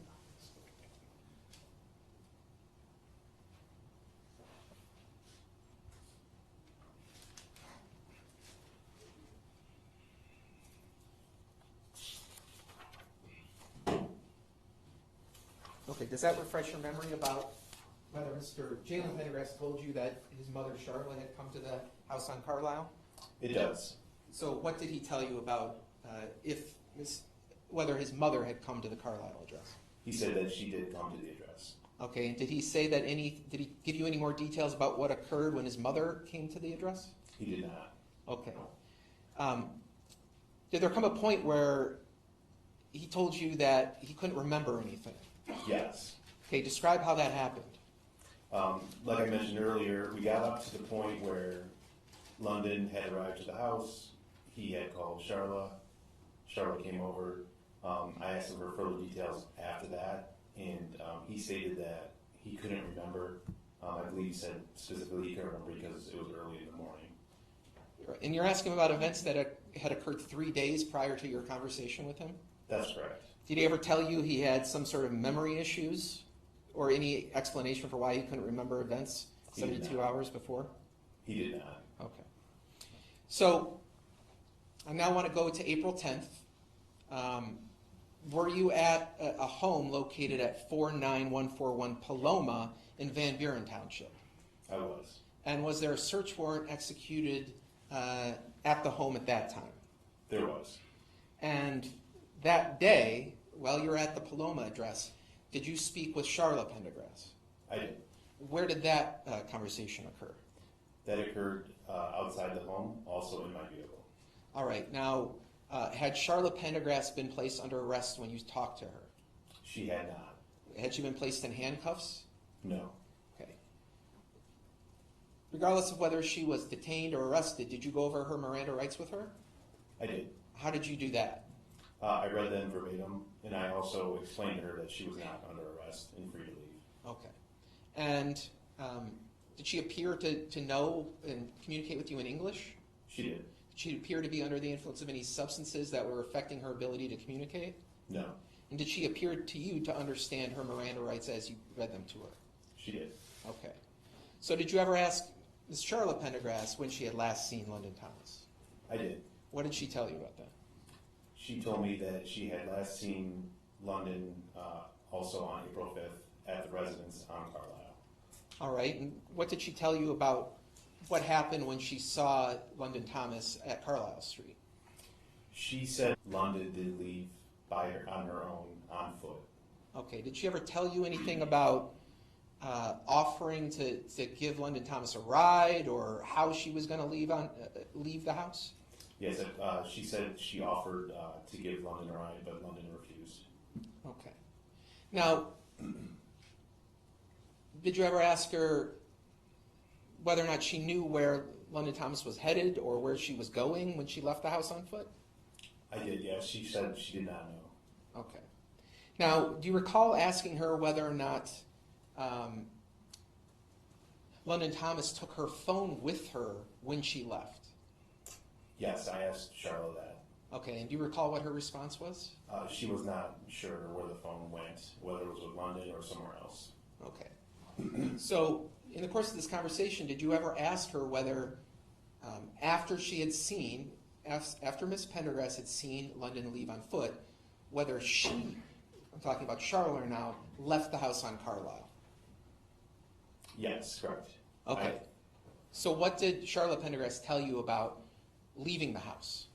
She said a while later, her and Jalen became concerned about London leaving alone on foot, and that they got into their car to head to London's mother's home to warn her that London had left. And did she tell you that they did in fact go in the car and drive somewhere? She did. She said they both got in the car and they started to drive to London's mother's home, but at some point during that trip they decided against it and turned around and came back to Carlisle. Now, when you're having this conversation with her, were you aware of what call detail records were showing in terms of where London Thomas's phone may have been going and where Ms. Charla Pendergrass's and Jalen Pendergrass's phone may have shown at that time? I was. So did you confront her about any inconsistencies about the story that she told you? I did. And what was her response to that? Her response was essentially that she didn't remember any details about that specific trip.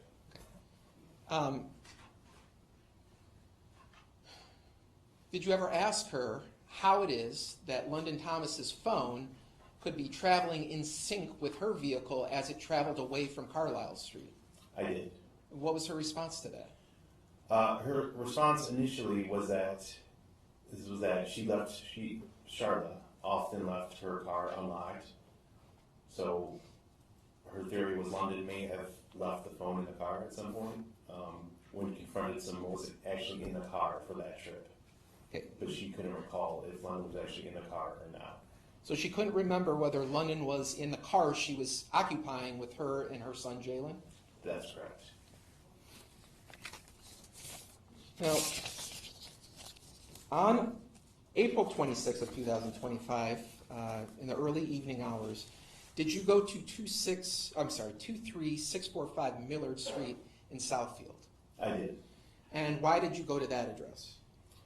Earlier that day, I had received a call from an attorney of Jermaine Lynch stating that his client had received a bin, a plastic tote from Charla, and he was concerned about the contents of that tote, and he wanted law enforcement to check it out. And so, did you and other law enforcement agents go to that address? We did. And when you got there, did you see any vehicles in or around that area that were of interest? We did. What vehicle did you see? We specifically saw a white Ford Edge in the driveway. And ultimately, were you present when that car was opened so that you could look inside the car? I was. And did you see anything in the trunk of the trunk area of that Ford Edge? I did. I saw a large plastic tote that was duct taped closed. Okay. And were you present when that tote was opened? I was. And when it was opened, what was inside the container? The body of London. Okay. Now, I want to go back a second. When the car was opened, but before the container was opened, did you notice any odd odors or smells at that point, or no? We did. As soon as the doors for the vehicle were opened, we collectively could we noticed the odor, what I recognized to be of a deceased person. Okay. And when the container was opened, there was a body inside? That's correct. And did the person who was inside the container move or interact with you at all when the container was opened? No. Okay.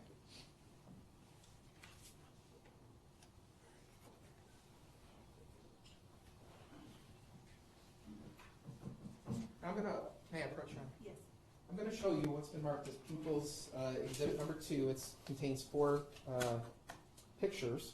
You could just look at these and let me know whether you recognize what's depicted in those photographs.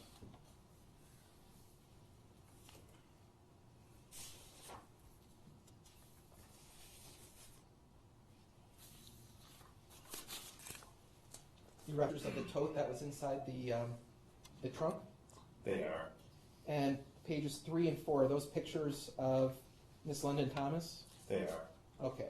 Now, as they're depicted here in these photographs, are those fair and accurate representations of how you personally observed these scenes when you were there in person? They are. Your Honor, at this point, people would move to admit People's Exhibit 2.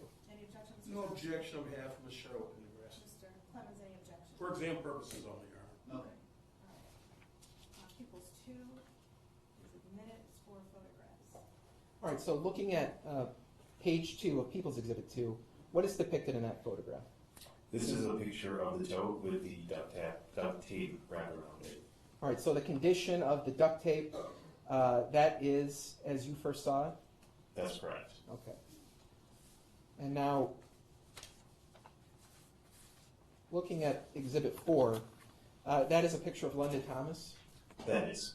Is that a picture after she's been taken out of the container? Yes, that's correct. Is there anything about, or can you just describe the condition of her body when it was removed from the container? Yeah, so the first thing you can see is that she is bound by her wrist. And also there is, you can see decay on her face and in the back of her head, as well as some bruising in her shoulder area and arms. Is she, in the condition where she was found, was she wearing clothing when she was found? I believe she was wearing bottoms, but nothing on top. Okay, so a pair of underwear and that's it? That's correct. And the tape that's around her wrist, or sorry, you said she was bound by her wrist? Correct. What was she bound by? It appeared to be some sort of tape. Okay. May Your Honor, may I publish this to the court? Yes.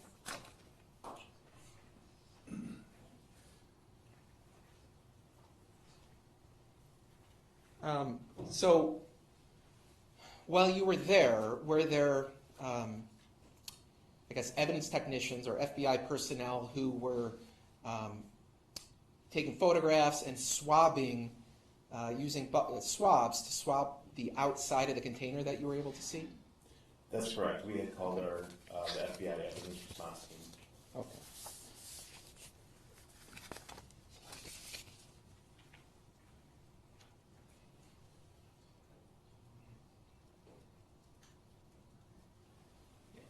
And just to be clear, I may have misspoken, said February in terms of the time frame we're talking about.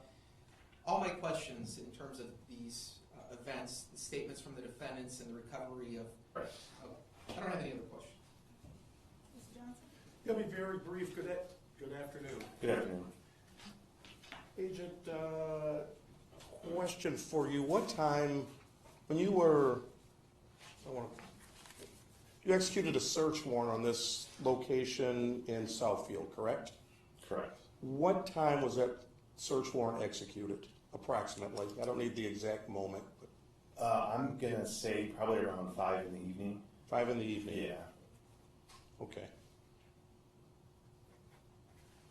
Was Mr. Jermaine Lynch there when you executed the search warrant? Initially, yes. Okay. No further questions. Thank you. Thank you. Mr. Clemens? No. Oh.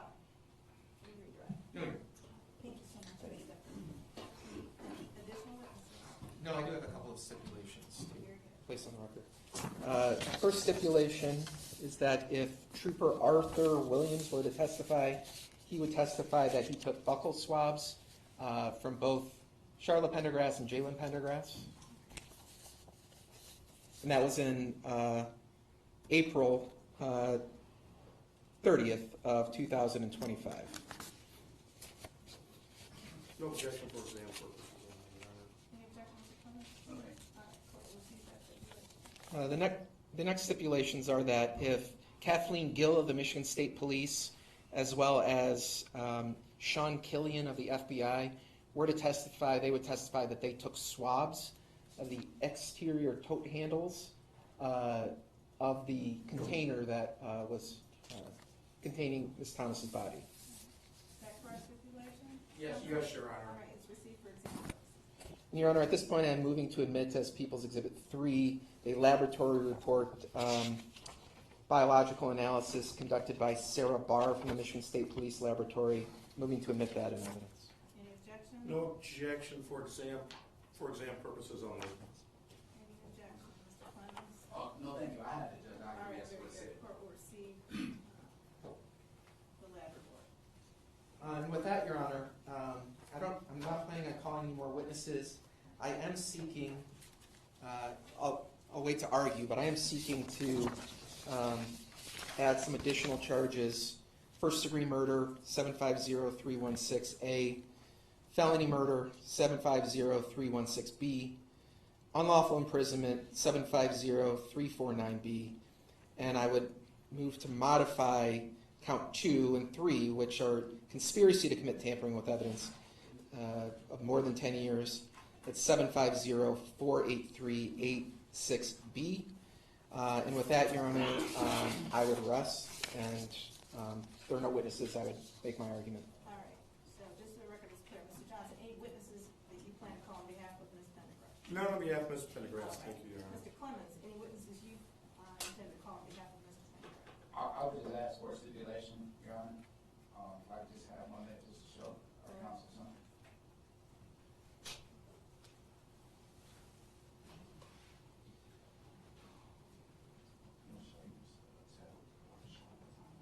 Oh, yeah.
So, yeah, I'll stipulate that that's what this document shows. Sure.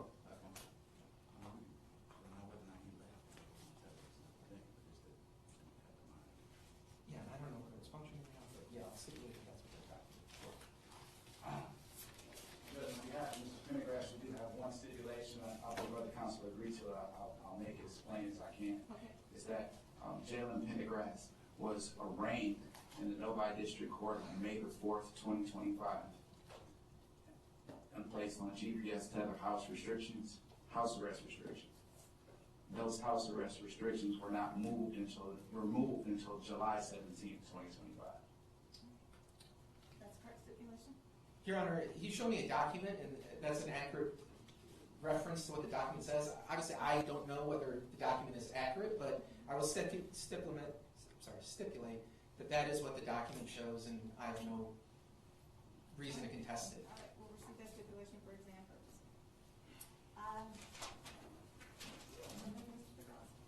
All right, Your Honor. So I'll talk about first-degree murder and felony murder first. There was testimony from Jayla Hatcher that London Thomas was brought over to the house on Carlisle Street, that when she was there, that they had a difficult time to getting into the location. Ultimately, Jalen Pendergrass called London's phone, and Jayla Hatcher answered the phone and was able to communicate with the defendant. He was asking whether or not it was London outside, and then ultimately London was let into the house. And we know that because Jayla Hatcher later saw a FaceTime video showing that London Thomas was in the basement of that house, which Jayla Hatcher was familiar with because she had previously been in the basement of the house. You also have the testimony that when she went to the house in Inkster the next day, that she was trying to communicate with Charla Pendergrass, that Charla Pendergrass basically told her, at least initially, I don't know anything about her. I don't know where Jayla is. I'm sorry, where London is. And that ultimately, as the conversation went on, I believe she testified that that Charla told her that Jayla left. Okay, so there's an acknowledgement from both defendants that London Thomas was in the house at some point that morning. Next, we have the testimony of Lenijah Wilkerson, who testified that Jalen Pendergrass straight up told her that London was there, that she was knocking at the door, that she was let in the house, that ultimately they came down, that there was conversation about this phone that had been supposedly taken from Jalen Pendergrass, and that in the course, and also that Jalen called his mother to come over to the house on Charla, and that in the course of this interaction, London Thomas and Charla Pendergrass got into a physical altercation. That violent altercation ultimately led to a table being broken, and that the defendant, Jalen Pendergrass, admitted to her that he picked up a table leg and beat London Thomas with it. And that after this, and that while he was beating her, he was essentially asking her, what's your phone password? What's the password so I can look at your iPad? What's the password so I can look at your phone? I think clearly, just based on this testimony alone, one can draw a reasonable inference that he was mad about this phone being taken, that he may have been upset about these, this lying about a pregnancy, and that he was upset and angry at London Thomas. Then you also have the testimony that that Jalen told his mother, or Lenijah, that his mother was part of this this altercation, this violent struggle. Then Ms. Wilkerson testified that afterwards, when Ms. Thomas asked to be let down, or asked to lie down, that Jalen essentially said, I'm going to tie you up because I don't trust you. Afterwards, now that you've got a person who's, been beaten, she's now tied up inside the basement, Jalen supposedly asked his mother, what should I do? And the testimony was that Charla told Jalen, you got to get angry, you got to get mad. And that ultimately, she told Jalen to kill her. And that, according to according to Ms. Wilkerson's testimony, that's what Jalen admitted to doing by putting a belt around her neck and choking her to death. Afterwards, Jalen told Lenijah Wilkerson that the two of them put Ms. Thomas inside a box, taped it up, and that Ms. Charla Pendergrass called a friend to take the container. Now, obviously, I'm sure defense counsels are going to say, well, you can't believe anything Ms. Wilkerson says, that this is just so far-fetched and unbelievable. But what I would suggest is that her testimony is such that she knows certain facts and details. She was not present, and nobody's alleging that she was present. She knows certain facts and details about the circumstances of how London Thomas came there, what happened when they got inside, what the nature of what was going on, is such that that information could have only come from somebody who was present when it happened, and that lends her testimony credibility, Your Honor, when you're evaluating, well, what should I believe what she's saying? Then you have the other statement or admissions by Jalen Pendergrass that, referring to rap lyrics where I put her in the trunk and her family never see her again. Well, we know from the testimony of Jermaine Lynch that, in fact, the tote container, which contained the body of Ms. Pendergrass, was inside the trunk of the car. And it's clear, based on the nature of how that transfer was made, that no, the family was never going to see her body again or see overwhelming evidence, but that those lyrics neatly match up with what the evidence and facts are in the case. Then you have the third version where Jalen essentially blames his mother for what happened. Quite frankly, I find it hard to believe that he would simply go upstairs and just pretend like nothing was happening while his mother is fighting with a woman down in his basement. But in any event, that's another admission by Jalen Pendergrass that London Thomas was there, that there was an altercation, and that she never left that basement alive. When we talk about premeditation, right, the key testimony here is the testimony of Jalen, that where he tells Lenijah Wilkerson that after I tied her up, I went and I talked and I asked my mom what to do. Right? That is premeditation and deliberation.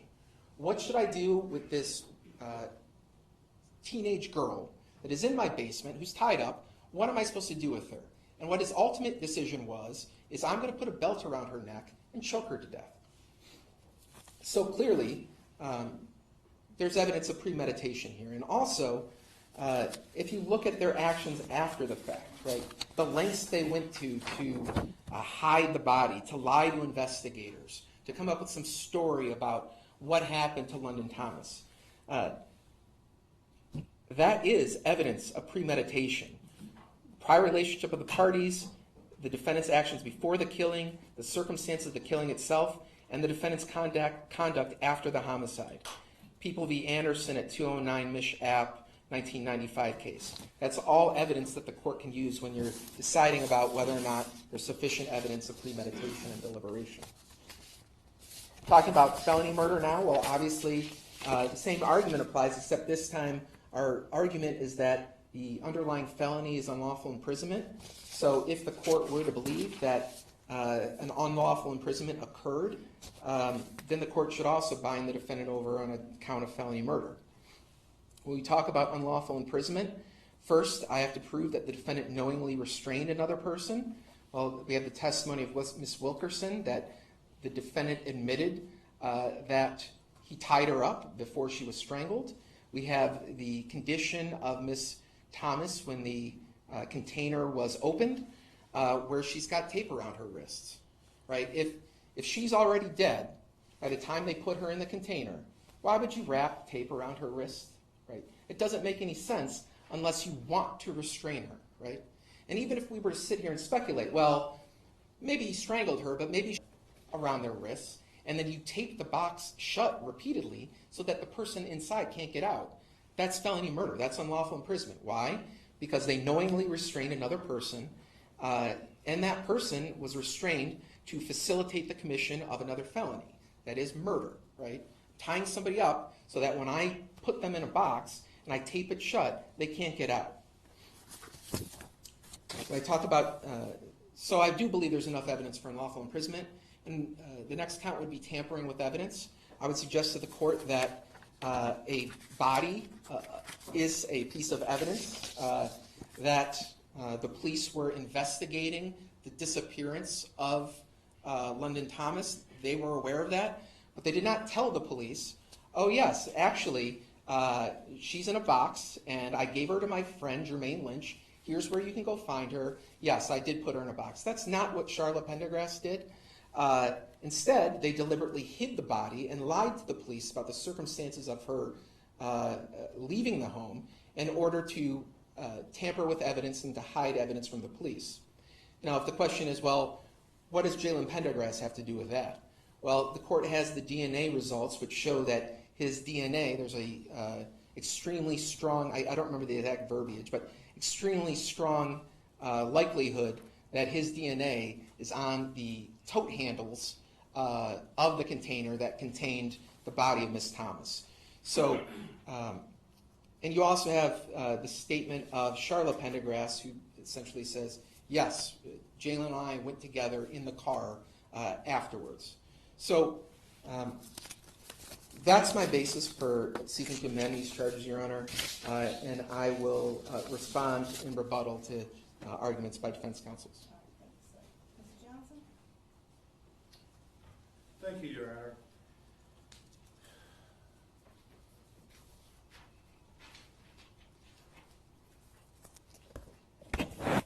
Sharon, this morning was one thing that, an interesting argument that the people make. However,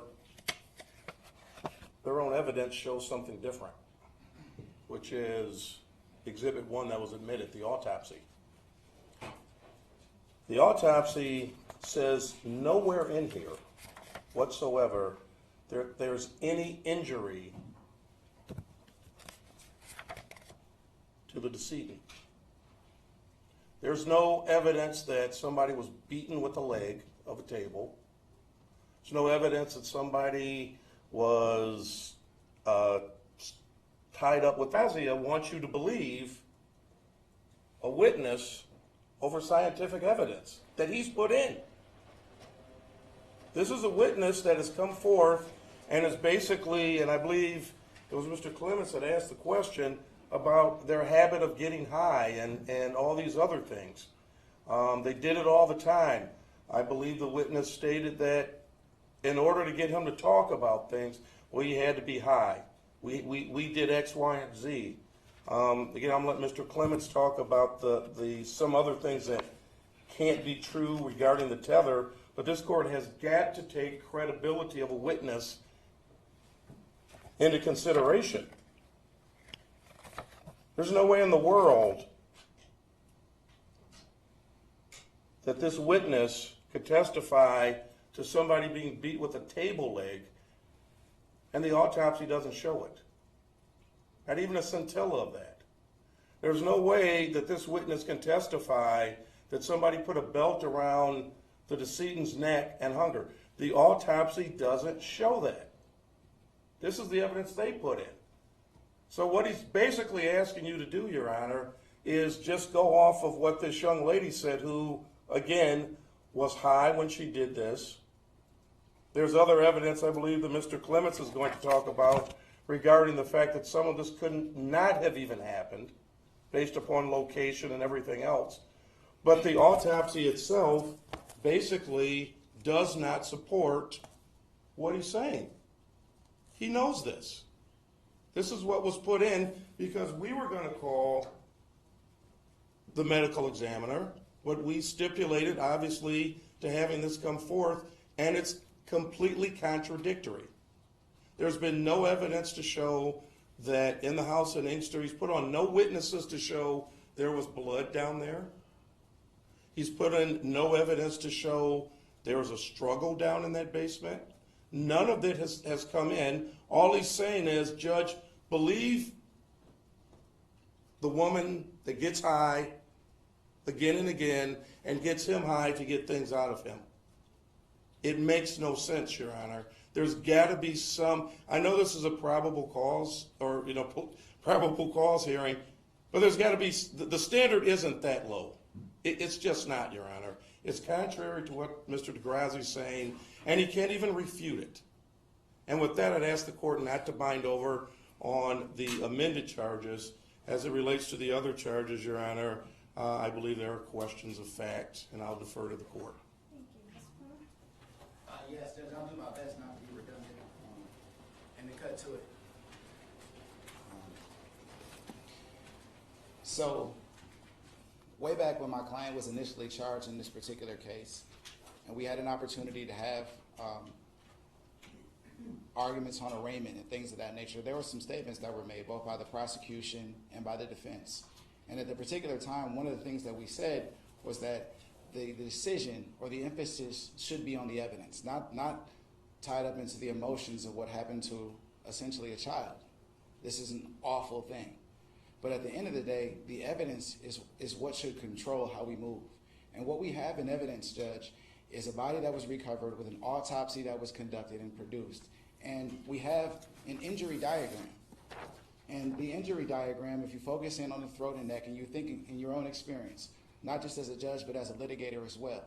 When someone says that they were strangled around the neck with a belt, what are the first things that we look for? Are there ligature marks? Are there bruising and scarring to the neck? Are there any injuries to the neck? Is a trachea crushed? Is the cause of death strangulation? No. Oh, well, the witness that I'm asking you to believe also says that the young lady was beaten severely or significantly, well, she couldn't really qualify because she didn't give me any details in terms of what was stated to her, with a table leg. Now, you've had an opportunity to see some pictures of young Miss Thomas, so you know what her skin texture looks like. You know that she's a light-complected individual. So I want you to imagine how her body would react to being beaten with a table leg and not to leave any bruising or scarring or any noticeable injuries on her body. But this is the government's theory. This is their evidence. And then you factor in that Ms. Wilkerson, charges had already been perfected, right? But now the government is essentially changing their entire theory, their charging base, based upon the testimony of Ms. Wilkerson, right? From her testimony, you're to deviate from a second-degree murder charge that was initially levied and add charges of premeditated murder, add charges of unlawful imprisonment, and add charges that are felony murder that appreciate the entire context of the information that she provides, but just avoid the content that suggests that she's not being truthful or that she's just not a quality witness, like being extremely drunk and extremely high when this information is purportedly given to her, which would be a good explanation for why the information that she provides doesn't marry up with the scientific evidence.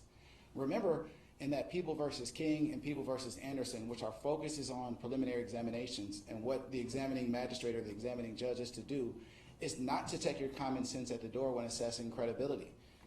For Mr. Pendergrass to be able to beat London Thomas with a table leg and leave no marks on her body, for him to be able to strangle her with a belt and leave no marks on his neck, it's just something that's devoid of lots more. And it almost blew me away. Is when I asked her, I said, you're telling me that Mr. Pendergrass wasn't on tether? And she says, yes, when he got out of jail the second time, he was not on tether, but he was. Now, maybe Mr. DeGrazia and I can argue at another time, and I look forward to someone being able to tell me that in your own experience, Judge, just think about this, an individual's on house arrest, not able to leave, but they left the house and just started walking down Inkster Road, and that no one monitored that. That's what you're being asked to believe.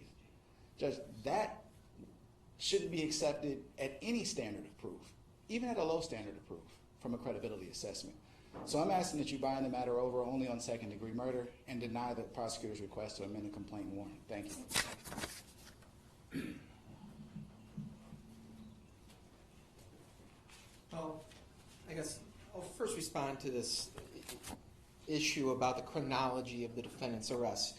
This case has a long history where the defendant was initially arrested, then he was released, then he was arrested in Oakland County for unrelated charges, then he was released on tether. So it's not difficult to believe that a layperson cannot keep the chronology of the defendant's different arrests by different jurisdictions and when he was held in custody. The fact that she's not exactly clear what exact day the defendant may have been on tether on, I don't think is dispositive testimony. Now, Mr. Johnson mentioned, well, there's no evidence of a blood or struggle inside the basement. Well, we have to remember that this murder likely occurred sometime between the hours of 5 a.m. and later that morning when the defendant left the house by her own admission. They had, by the time the police get there, the Inkster police get there, they get there late or in the evening of April 5th. So they've had at least 12 hours to clean up that basement, to clean up the crime scene, and we know that they made efforts to hide evidence or destroy evidence because of what they did to hide Miss Thomas's body. It's no great surprise that if you're going to go to the length to hide a body, you're also going to try and clean up the crime scene so that police investigators won't find a bloody mess in a basement. Regarding the autopsy results, the court has seen the pictures, and it's clear that between April 5th, when we're alleging that the murder occurred, and April 26th, when the body was found, that there had been significant decomposition to the decedent's body. It's written in the autopsy report. The court can look at the pictures. There's also the testimony of Agent some serious decomposition. The condition of the body itself, folded up in a container in a bunched position, that is going to affect the condition of the body itself. So we don't know the exact circumstances of how badly was she beaten with a table leg, or where on her body the table leg may have occurred. We don't know what her body may have looked like on April 5th, and we don't know that because they went out of their way to hide evidence. But we do know that when the body was found, there is significant decomposition which has affected how her body looked and appeared at the time it was found. Now, the cause of death was ruled as asphyxia, and that determination was made before there was any sort of knowledge that she may have been strangled by a belt. So we can draw a reasonable inference that even if she wasn't killed with a belt, the simple act of tying somebody up who is alive and putting them in a container and then taping it shut so they can't escape, that causes asphyxia. And that's why the medical examiner came with her conclusion. So even if we purely discount Jalen Pendergrass's testimony about how the murder occurred, both defendants are still responsible for her murder because they helped each other by tying up the victim, by restraining her, by putting her into a container and taping her up and leaving her to slowly suffocate to death. So I think that even if the court were to discount the testimony of Ms. Wilkerson, there is still sufficient evidence on this record to bind the defendant over on the amended charges as I've suggested, and that's what I'm respectfully asking the court to do. Judge, may I just ask that we clarify that Mr. Pendergrass never gave any testimony? I believe that was a misspeak, just by counsel. No. Thank you. The court wants to take just a short break to read the lab report and autopsy protocol, and I will be right back out. Thank you, Your Honor. All right.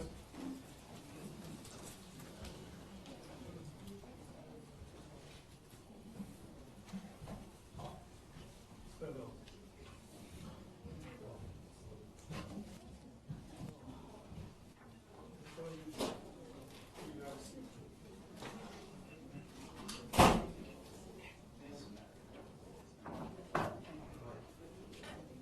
Ms. Pendergrass, have a seat.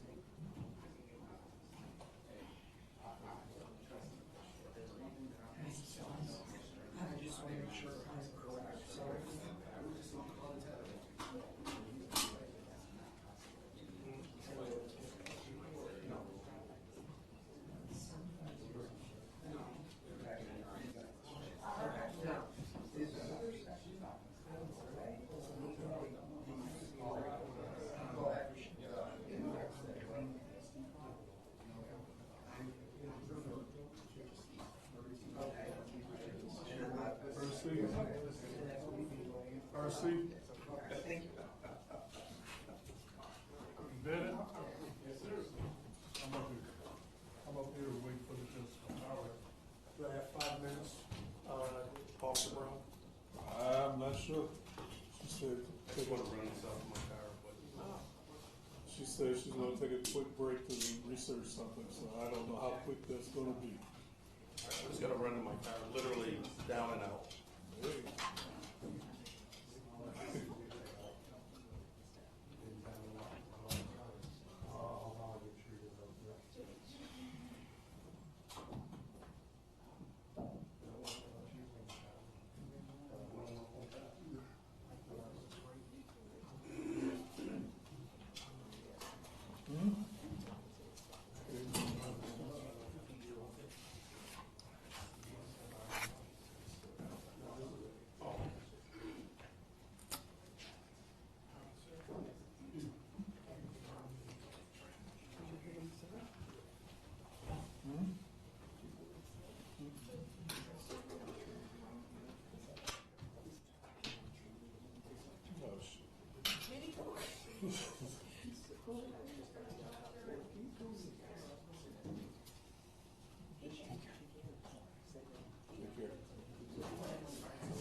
That's the family of the sister testified.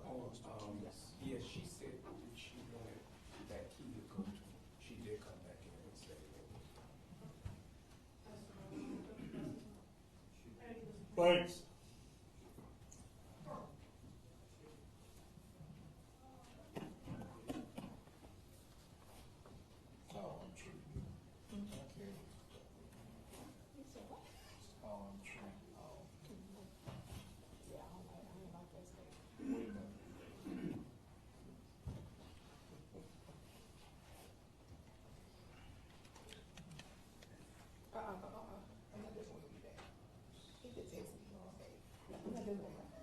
Neither would you. Neither one of you.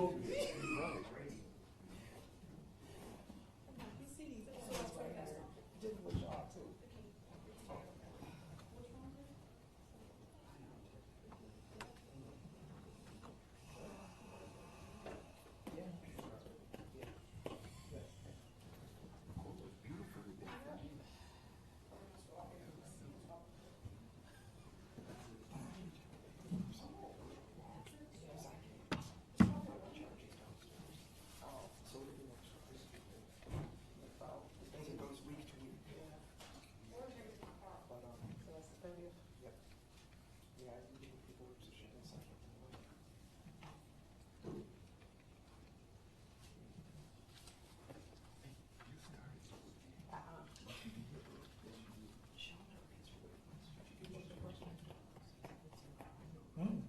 Did you give it to them?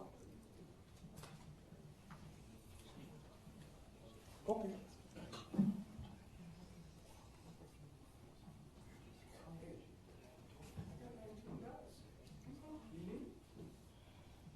You aren't gonna need it either.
court is once again in session. Please be seated.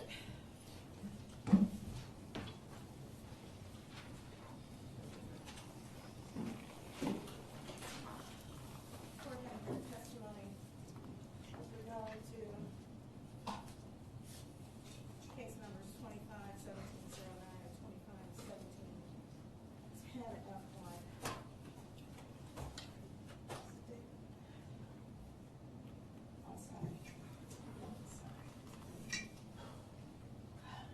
As the parties are aware, or at least the attorneys are aware, it's a preliminary examination where the court has determined whether there was sufficient probable cause that a crime was committed in the city of Inkster and that these two defendants committed it. Based upon the testimony that this court has heard today, the court does believe that a crime was committed in the city of Inkster and these defendants committed it and are going to bind the defendant over. But the issue is, on what? On what are we binding the defendants over? With regard to Ms. Charla Pendergrass, the court has heard testimony that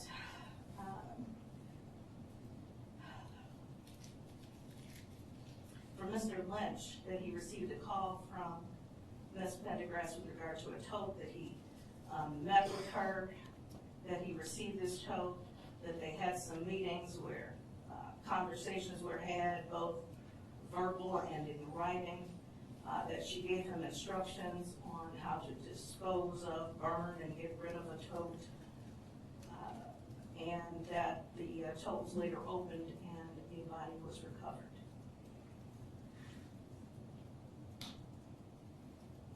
The court has had the opportunity to read the autopsy report with regard to the condition and state of London Thomas's body when she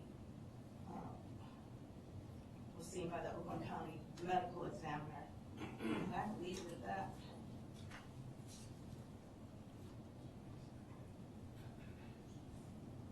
the date of that autopsy was April 27th, 2025. The court has also had the opportunity to look at photographs with regard to the state of London's body at the time that the bin was open. The autopsy that was submitted by the prosecution indicates on page 2 that decomposition changes are noted, including skin slippage, green-brown discoloration, bloating, and marbling. The court considered that to be consistent with a body that had been placed in a bin and was concealed for some time after the death. The court also had the opportunity to look at photographs, which are very graphic and do show trauma to the body. It is understandable to this court how a medical examiner wouldn't be able or may be able to, I don't know, they didn't testify, but may or may not be able to testify to this type of bruising being as a result of decomposition, or if it was as a result of actual trauma and specific beating of the body. There would need to be more testimony on that. But just looking at the photograph, there's trauma to the body that would be consistent with injuries and a beating. When the court takes a look at the bin that was found, there's a lot of intentionality with regard to how this bin was concealed. There's lots of tape all over the top, the sides, wrapped around the bottom. It's clear to me that every effort was being made to conceal something. And the court does not know if her death, as indicated by the autopsy, was as a result of asphyxiation.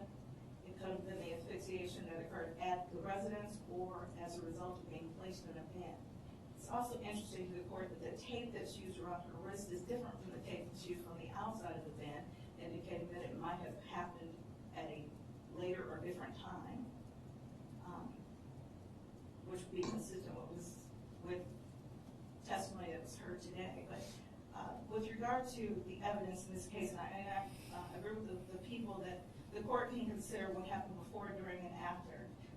Testimony was made with regard to Ms. Charla Pendergrass, and several conversations were had with her regarding this incident, regarding whether she had contact with London, that she was clear on some facts, unclear on the other, but what she didn't do was ever say that she had a bin and took it someplace else. She was not contributing or assisting in any way with the recovery of this body, and led police in a different direction that prevented the finding of this bin. Knowing that everyone was looking for her, friends, family, police, she had information that she did not share.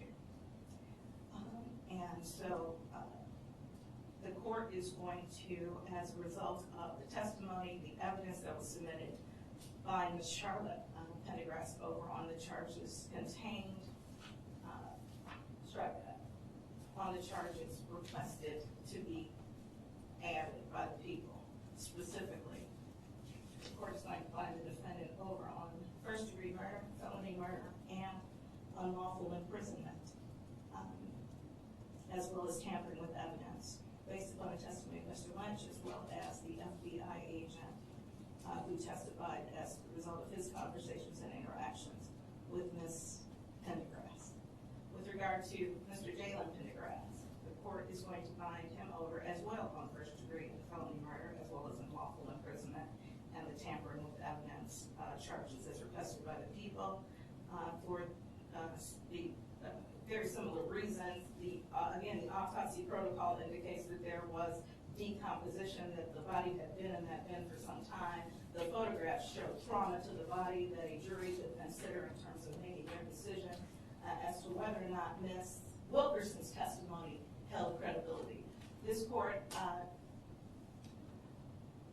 does find that there was sufficient credibility from Ms. Wilkerson to consider her testimony. She admitted that she had spent most of her relationship with Mr. Pendergrass, and he was in an inebriated state, but that was consistent with how they dealt with their relationship. And so,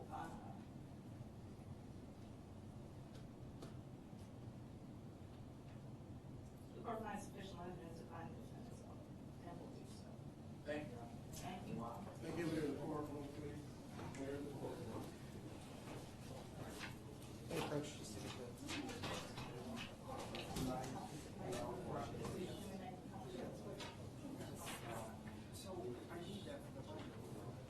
Remain seated.